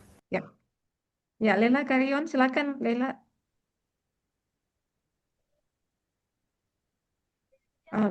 There is a problem with the microphone. The still mute. I think it's not mute, but I'm not sure if the volume is very low. Yeah, I also I cannot catch thought I that. could hear a little bit, but I'm not sure. Yeah. Uh, Otherwise, Bisa. Leila, if you go to the bottom and you've got the audio, there is a little arrow pointing up. Hmm. And if you go to that arrow, then you can choose the speaker. Ya, bisa volumenya sedikit naik, You Leila. might Ya. have some, and then it's picking up and one that is not for Zoom. Hmm. Yeah. Otherwise, you might I, want to write it. It's not the same. that's also good solution. Ya. That's what Mungkin bisa. Restiawati did. Ya. She wrote Ya. it just in case. Plan B. Leila bisa. Prof. George. Bisa ini ya drop drop teks saja di pertanyaannya. Tadi ada Ibu Yuli juga saya kasih saran ya karena teknikal kita tidak bisa ini suaranya tidak kedengaran ya. Thank you Laila. Kita menunggu we still wait I think ya. For another question? Yeah. Any question coming from the audiences? Yeah. Prof. George, when you said about text, I'm thinking about text should be informative. I think, yeah, should be how to say like operative as well. Like the text Yeah. should be uh, culturally meaningful also. Yeah. Of course, of course. I think, Mm, as I mentioned at the very beginning, that's the only element that we can play with is text. As a mm, translator, you won't be able to change the images and say, okay, fine, mm, change this here or change this mm, there. mm, Not in films and TV series. We do that, for instance, mm, for video games. And then people mm, from the very beginning know this is going to be problematic in another country. So we'll create another version, which is going to be for Europe, mm, another version that is going to be for India, mm, another mm, version that is going to be for whatever. mm, And then they will mm, be changing images sometimes, mm, or whatever they think is important. But in our field, in audiovisual, films, TV series, documentaries, and so on, we don't change the images. So your text is the only thing that you can play with. And yes, it has to be informative in the sense that that is the only resource that people will have in their mm, own language. They might understand images and they might understand sounds, most of them, but still they will be relying on your text. And that's why it needs to be mm, informative first and foremost. But also, if somebody's being creative, then your text should be creative as well. mm, Otherwise, you're missing on the creativity, the enjoyment of the original. And we know, for instance, a script for a film, people will take years to produce. mm, mm, People don't write a script just like that. You need to sit mm. down, you need to really embed the To research. dialogue with the Mm, images, mm, the research, and everything. mm, But then when we are translators, we translate in a few days. mm, And that is a bit of a mm, challenge, well, why don't we have more time to think about it, to be creative, to sleep on it? mm, Sometimes, oh, I don't like this solution, but hey, it's the best I can do now. mm, Let's see tomorrow. Or let me talk to somebody and then see whether I can come mm, up with other ideas. But usually in the industry, we don't have much time. We have to be really fast in producing, and that again is an enemy for good quality or creative solutions. Yeah. Yeah. I think a lot about that, because there should be like specific references, I guess, like when we talk about constraint, how the Yeah. constraint it exists in there. Like as you said that in terms of Indonesia way, in terms of India and so on. Because I remember when I was in India also I experienced one. But I think we any question coming from audiences, we need to invite the student to Sure, ask yeah. a question. Ma'am. Yeah, Nanda, Siti, Mimin, Mukmina. Yeah. Hello, Prof. Can I ask you? Sure, of course. Yeah. Hello, Mina. Before I ask you, let me introduce myself. My name is Siti Mukmina, and you can call me Mimin. Mimian. Yeah. Okay, thank you.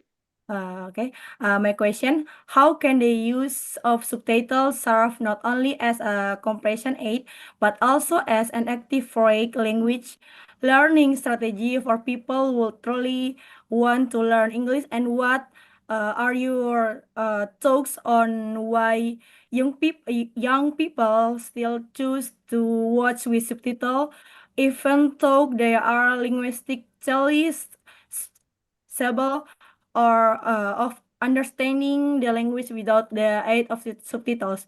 Because in my opinion, if we already know and understand the language, why do we still need subtitles? I speak from the perspective of myself and my friends who really enjoy watching films like Enola Holmes and the others. Thanks. Thank you very much. There are two questions in there. One is, using subtitles to, if not to learn a foreign language, because I think if I were to watch many Indonesian films with subtitles, I might not learn much Indonesian because I don't have the basics. But if I do have the basics of English, and then I watch lots of programs in English, then of course I'm going to be working the memory, learning new terms, working the phonetics, understanding what they say with my subtitles. I can watch my subtitles as a translation in Spanish, in English, and English, so that I can understand what they're saying and see it written in English and so on. And I think they've proven their worth for a long time. There's lots of research on the potential of subtitles, both as passive. You give me a program with subtitles, I watch it, I listen, and I learned, but also from the perspective of producing subtitles.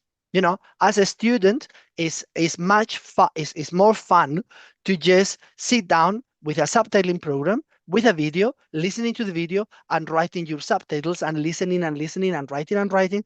And many institutions now are working on not the passive. I sit down, give me subtitles. No, do your own subtitles, create your own translation here, and that is more engaging, more enjoyable, is more fun, and there are quite a few people doing that. You've got some colleagues in Spain, in Madrid. That's their main area of research. You've got as well, I'm not sure if you're familiar with the language reactor. The language reactor is is a little program, is a website, and you install a little program on your computer and allows you to watch YouTube and Netflix in any type of subtitles. Not only that, if you watch, say, Stranger Things in the language reactor, you can stop the video, you can hover your mouse over the subtitle, and then, or a word, and then it will give you the synonyms, or it will give you a definition of the word. So it's another way of watching. You're not watching just in one go. You're watching and stopping, and then looking, okay, what does this word mean? How is this word pronounced? And then it will pronounce that particular word in the subtitles, or give you a definition of the term, or give you a translation in your language, or whatever.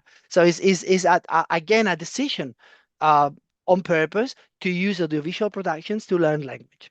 Yeah, and I think this is very, very rich, and I will, encourage you, if you need to do any research, this is an area that needs to be explored a lot more.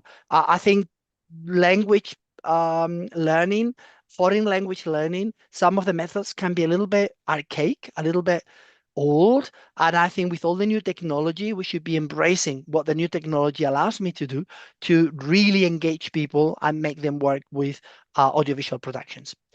The other thing that you were asking is, okay, I'm British, I'm English, I listen to a production in English and I put subtitles in English. Why? I should already understand the original. And this is something that puzzles people. That's why the BBC did this research. Why do people watch the videos with subtitles if they can hear? And for many of them, it's multitasking. You know, some people are doing other things with other people, so they don't want to bother the other people. So they probably mute the volume and then they will rely on the subtitles. I see many people on the planes, many people on other places that they don't have their headphones and they just reading only the subtitles and then they rely on that. I think is also this is my personal opinion, is the comfort of not missing anything. You know, if I am listening, I might not understand, but if I got it written there, is the dual input. I'm hearing and reading it, and I feel a bit more comfortable that yes, that's what they are saying in there. And I guess, you know, also social media. You get in social media, TikTok, for instance, most of the videos will have subtitles, and then not just for English people, but also for people who speak English as a foreign language, but they still prefer to read English. So I think that presence of subtitles everywhere is now also coming to native speakers that watch TikTok. By default, you always have subtitles, and that is what the industry is mimicking. The industry wasn't that way, but now because you young people are always in the social media consuming subtitles, we're also going to do subtitles in commercial environments. Otherwise, we might lose you. You might not want to come to my telly, and you will go to the social media. So I think there is also the changes are so fast that the industry is embracing whatever is happening in there, and sometimes rightly, sometimes wrongly. So, but very Yeah, interesting. interesting. And Interesting. It's interesting. Mimicking, yeah, you mentioned about mimicking. Yeah, the way we imitate something, yeah, like TikTok, it's really it's phenomenal. Yeah. yeah, Yeah. TikTok or Facebook or Mm-hmm. Instagram, and people Yeah. don't really write. They, you know, it's more immediate with videos and Mm. audio, and I guess you know, we all need to learn in educational Yeah. settings, as you were saying, for learning languages, but also in the industry to keep people watching our TV Mm. stations or platforms or programs. So. Yeah. That's nice. Yeah. Anyway, Prof. George, we have also some question coming from the audience, but they sent through text. I will ask Ibu Yuli. Can you read for us, Ibu Yuli? Ibu is in Indonesia. It's actually mom, Ibu. Okay. Yeah. I only know So Ibu, terima yeah. kasih. Terima kasih. Yeah, that's the one that I learned to say at the end. You should teach me Spain. Yeah. How to Yeah. say in Spain? Muchas gracias, Thank right? you. In Spain. Correct. Muchas Somebody said gracias, right? correct. Yeah, yeah. Correct. That's the way. Okay. That's the way. Okay. Okay. Yeah. Well, yeah, ma'am, Prof. Leila. Leila has sent me her question because her connection is in trouble. So yeah, Leila's question is about just the same, just almost the same with Restiawati's question. She said that we see AI being used to generate automatic captions and even synthetic voices for the visually impaired. In your expert opinion, does the rise of AI mean the human touch in accessibility is becoming obsolete? Or are there specific cultural or emotional nuances in accessibility that AI will never be able to master, making human translator indispensable? That's it, Prof. Thank you very much, Leila, for the question. And I think that is in the minds of everyone in the industry, in educational settings, and so on. What is the importance of AI? What is the potential of AI? What is it that AI can do and cannot do? And I think right now we don't really know. I don't think anybody knows, and that's why everybody's asking and everybody's uncertain.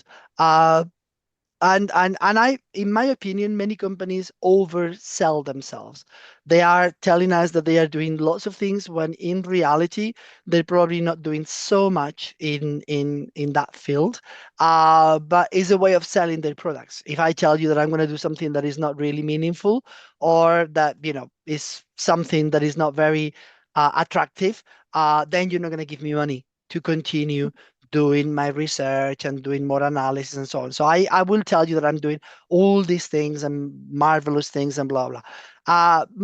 Part of the research that is being done, for instance, when you do subtitles and transcription, there are still lots of mistakes that need to be corrected if you want to keep your audiences faithful to your programs, and still that need of surveying, looking for the quality and so on. We know that the subtitles, if they are for hard of hearing in the same language, they are a transcription, verbatim.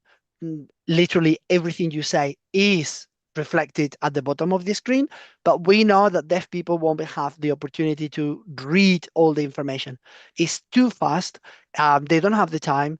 And in the end, that sort of provision is as good as no provision, because I don't have the time to read it. I cannot really understand what is going on in there. You need to nuance, you need to condense a little bit the information and present it in a different way for people to be able to not just read, but also enjoy the images. After all, we go and watch videos. We don't just read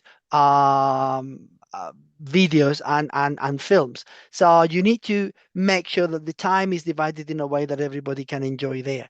So in my opinion, there is still a lot to be developed, and you can never say never.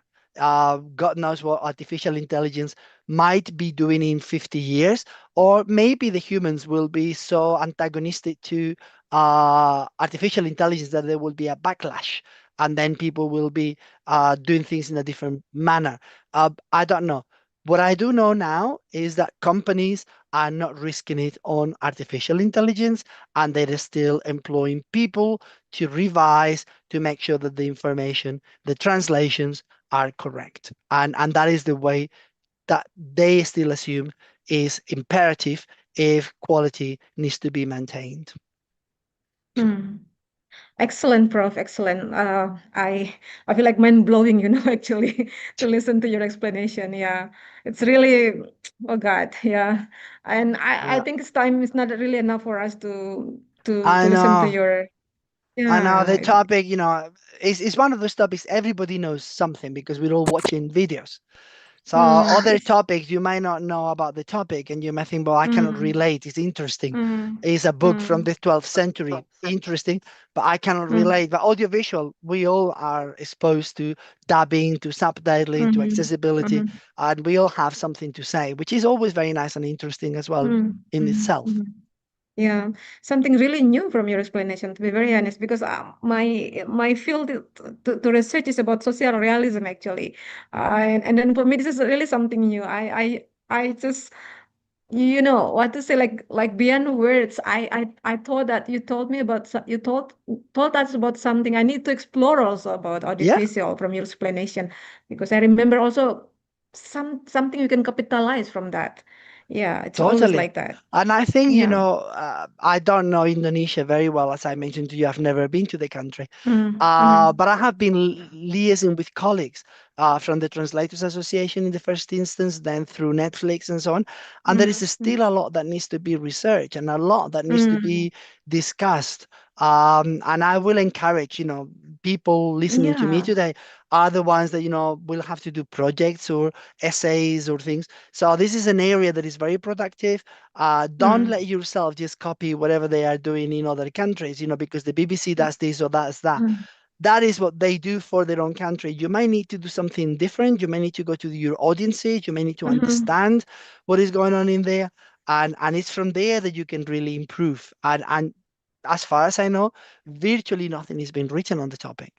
There is a little bit in Malaysia.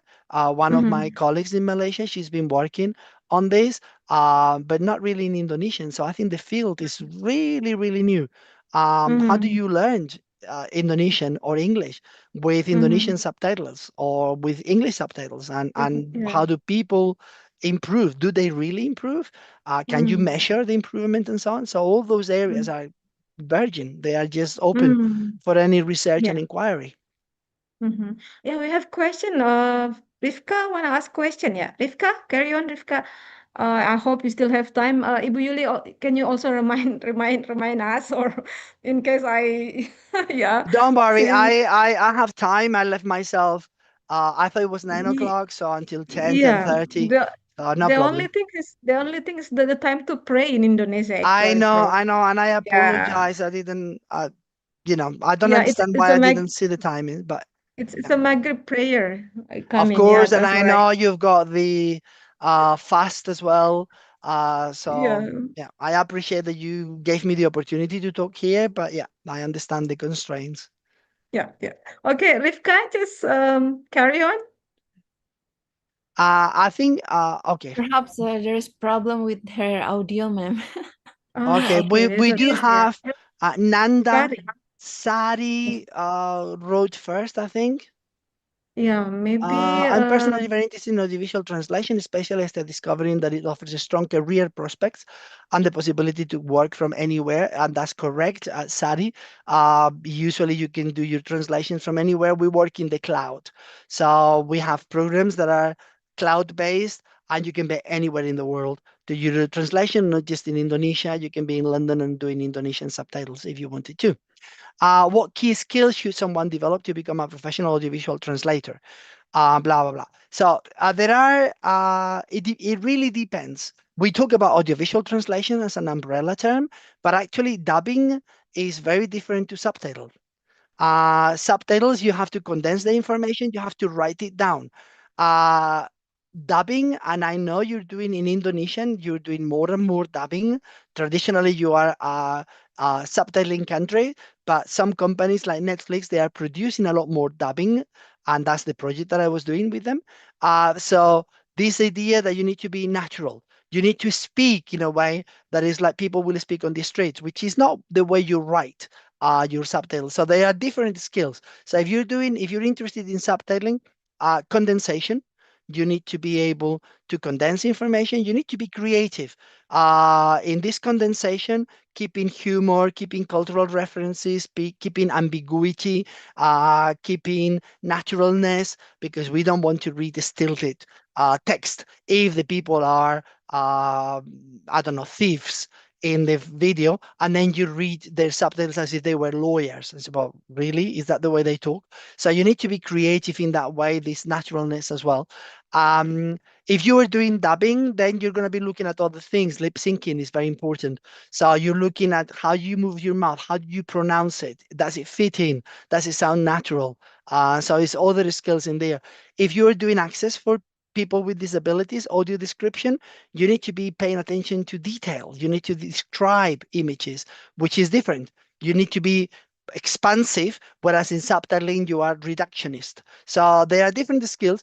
None of them, they're not, they are complementary. So I would like to think that if you're an audiovisual translator, you could work in all those areas if you train yourself in all those different areas. And then that's what we do. For instance, in London, my students will be doing subtitling, dubbing, audio description, even though they are different. They are very similar in many contexts. Technology is very similar to produce those, but then the skills might change a little bit in there. And some of the companies will be offering, for instance, openings for freelancers. They might be offering as well internships and so on. So that's another way of going into that. I don't know, but I'm pretty sure in Indonesia, the same as in other countries, you will have film festivals. And film festivals are usually, you've got lots of films in a couple of days. over 100 films or whatever, they need to produce lots of translations and so on. So that's another way of keeping an eye and saying, okay, maybe I could be involved in this festival and produce some of the subtitles and so on. And then you've got platforms where they do subtitles. If you want to just have a taster of what it looks like, you've got TED, TED, which is this platform where they have people speaking, giving sort of talks about interesting topics, and they do subtitles, and they want people to help them do subtitles so that information, culture gets disseminated. So that's another way of getting a taster of what subtitles can be. I think we've got as well Nanda. She was asking, translating words is easy, but translating meaning and nuance is a difficult art. Totally and utterly in agreement with you there, Nanda. And the biggest problem in cross-cultural communication is not the wrong choice of words, but the misinterpretation, implicatures, inferences that we are communicating when we are talking, and then sometimes they completely miss because, as you say, people just take a look at just the words and say, well, actually, I'm saying, oh, what a nice day in London. And by my intonation, you already know that it's not a nice day, that it must be a bad day. Yeah, because that, or I can ask a question where the inferences are different. So in that sense, I agree with you. So when we know that language is blah, blah, and real communication between different people can be problematic. So I would like to ask, how do we translate it so if it doesn't lose its nuance? Thank you. Well, that is, I wish I could tell you a very simple solution to that. That's why we train translators. And usually you will be doing a degree for a few years to learn how to keep those nuances, to make sure that you are being respectful, that you are being truthful to the original, and you're not mishandling the information that they are giving. And I think that is, part of us, part of our remit as linguists, as translators, as cross-cultural communicators. That is, I think, what is important, and still will continue to be. We are always communicating across countries, languages, political spectrums, and so on. And I think that is why our area is so rich and is so interesting and so attractive, because we need to understand language, and language is the building blocks of all this communication, and translating words doesn't really mean anything. It has to be translating meanings, intentions, and intents of the original. Thank you. The rest, I think we've got a few more here messages, but they are just to say thank you and wishing me that one day I can be in Indonesia. So I hope so as well. Maybe one day. Yeah, thank you so much, Prof. But one one more question, Prof. Sure, yeah, of course. Yeah, it's comes from Rifka Salsabila. She wrote that on the chat box. She asked about how do developments in AI and machine translation affect the audiovisual translation profession. That's it, Yeah. Prof. Yeah, I saw that one, but I thought I had already discussed it a little bit. Machine translation is becoming more prominent in the sense that now we're dealing with lots of material, TV series that might contain lots of episodes. So if anything, for consistency, if you got a glossary embedded in your program, then you know that the expression that they say at the very beginning in one series, it becomes the same, translated the same way throughout, because it's an idiosyncratic sign for that particular character, for instance. So I think that is a feature that we're seeing more and more. We translate not only films, but we translate corporate videos, documentaries, and so on, where language is less creative somehow, is more systematic. And the same as we've done in technical, scientific, medical translation using machine translation, we're using it as well in some of those cases. Artificial intelligence is also being prominent. But if, as in any other fields, in education, in photography, in journalism, in psychology, and so on, is very powerful and would allow you to do certain things. You need to know how it works and to make sure that you're not misusing it and you're not breaking or going against the creative intent of the original. But yes, we do have these days, one of you mentioned, for instance, speech recognition.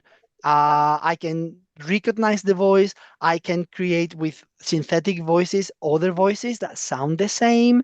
I can play with the images, whether some people would like or not, but I can play with the images, have less wrinkles, but also move my lips in a different way. And then my translation will fit in my mouth in a way that my mouth is not really the Spanish mouth. It will be the English mouth that somebody is manipulating. Would I be happy with that? No, I wouldn't. And I think that will be a break of my rights as a human person to have my face distorted so that then it feels that I am speaking Indonesian or Chinese or whatever other language. So there are lots of ethical implications in here that I don't think they are there. Remember a couple of years ago, the script writers in Hollywood, they were really against artificial intelligence and people were being taken over to create the scripts and so on. They stopped, collapsed the industry, and they had to think again. And then they scale down. So I think it's a lot of is a very bumpy road. And I don't think, even if the technology can do certain things, I think the ethical approach will still be challenging. And I don't think it will be overtaking everything in here. Yeah. Maybe I'm confused right now because there is a student raise his hand, but time to pray here in Baobab for Maghrib. Yeah, probably, Professor, I think we just like finalized the, Sure. like, yeah.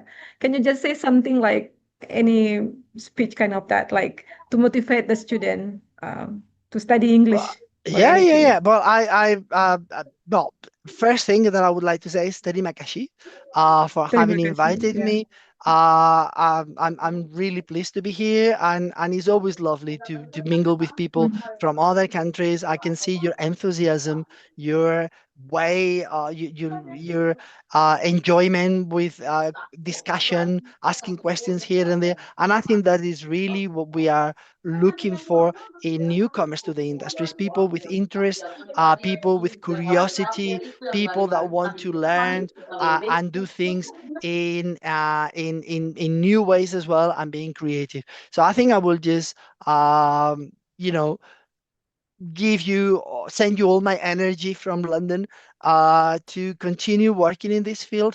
Hopefully I've opened a little window for you on areas that you probably didn't know much about, and then you think, well, actually I never thought that we could do this. We do those things in the industry, and that might give you another way of looking at potential avenues, and where you can also use your English in the industry with your Indonesian, which is also another tool that linguists have, not just the foreign language, but also your mother tongue. And you may have other mother tongues as well that might be also of interest for the industry. So I will really encourage you to look in more detail into this, both for professional outlets, but also for academic and research opportunities. There are topics, as we said, that they haven't really been touched upon in Indonesian. So maybe this is an opportunity to start looking into other areas for your research and your topics of analysis. Thank you so much, Professor George. Thank you Thank so much. you. I Thank will you just to say everyone. Jorge. How do I Yes. Jorge? Jorge, yeah, yes, Professor. that's perfect. Yeah. Thank you so much. Yeah, and Thank we you. are really sorry for the audiences, for all the student probably want to ask question, but we cannot we cannot cover all the question. Yeah, I know. Due to the time how to say, like, constraint, Constraints. and yeah, that's why.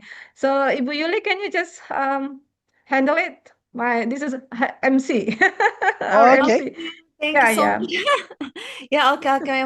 Well, yeah, ladies and gentlemen, as we come to the end of today's ceremony, I would like to express our deepest gratitude to the Excellency Speaker, the outstanding Professor Jorge Diaz-Cintas. Thank you so much for the Thank you. insightful presentation, sir. Muchas gracias, Prof. De nada, de Yeah, nada. yeah, also, You're yeah. welcome.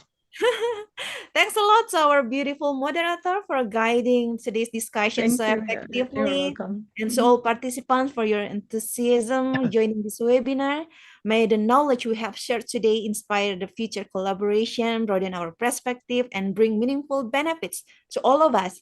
Thank you, terima kasih, muchas gracias, and we look forward to meeting you again in the upcoming events. Thank you, guys. Thank you very much. Thank you. But you yeah, all. Thank as the you. tradition in the end of our international webinar, I would like to invite all of us, to go do a group photo session again. So please, guys, turn on your camera. Please remain on the screen. Okay, yeah.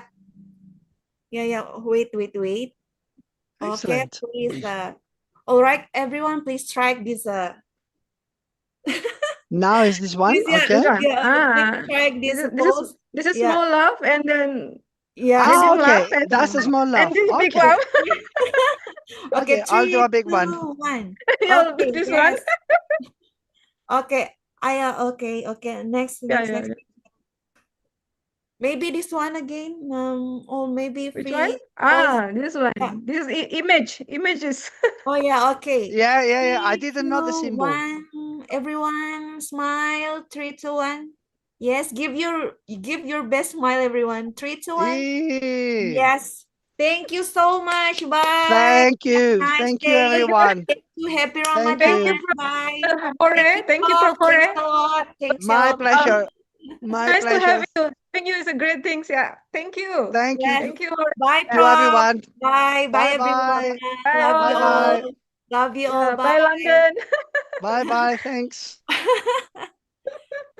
We are waiting you in Bao, Prof. Yes, I love to go. One day.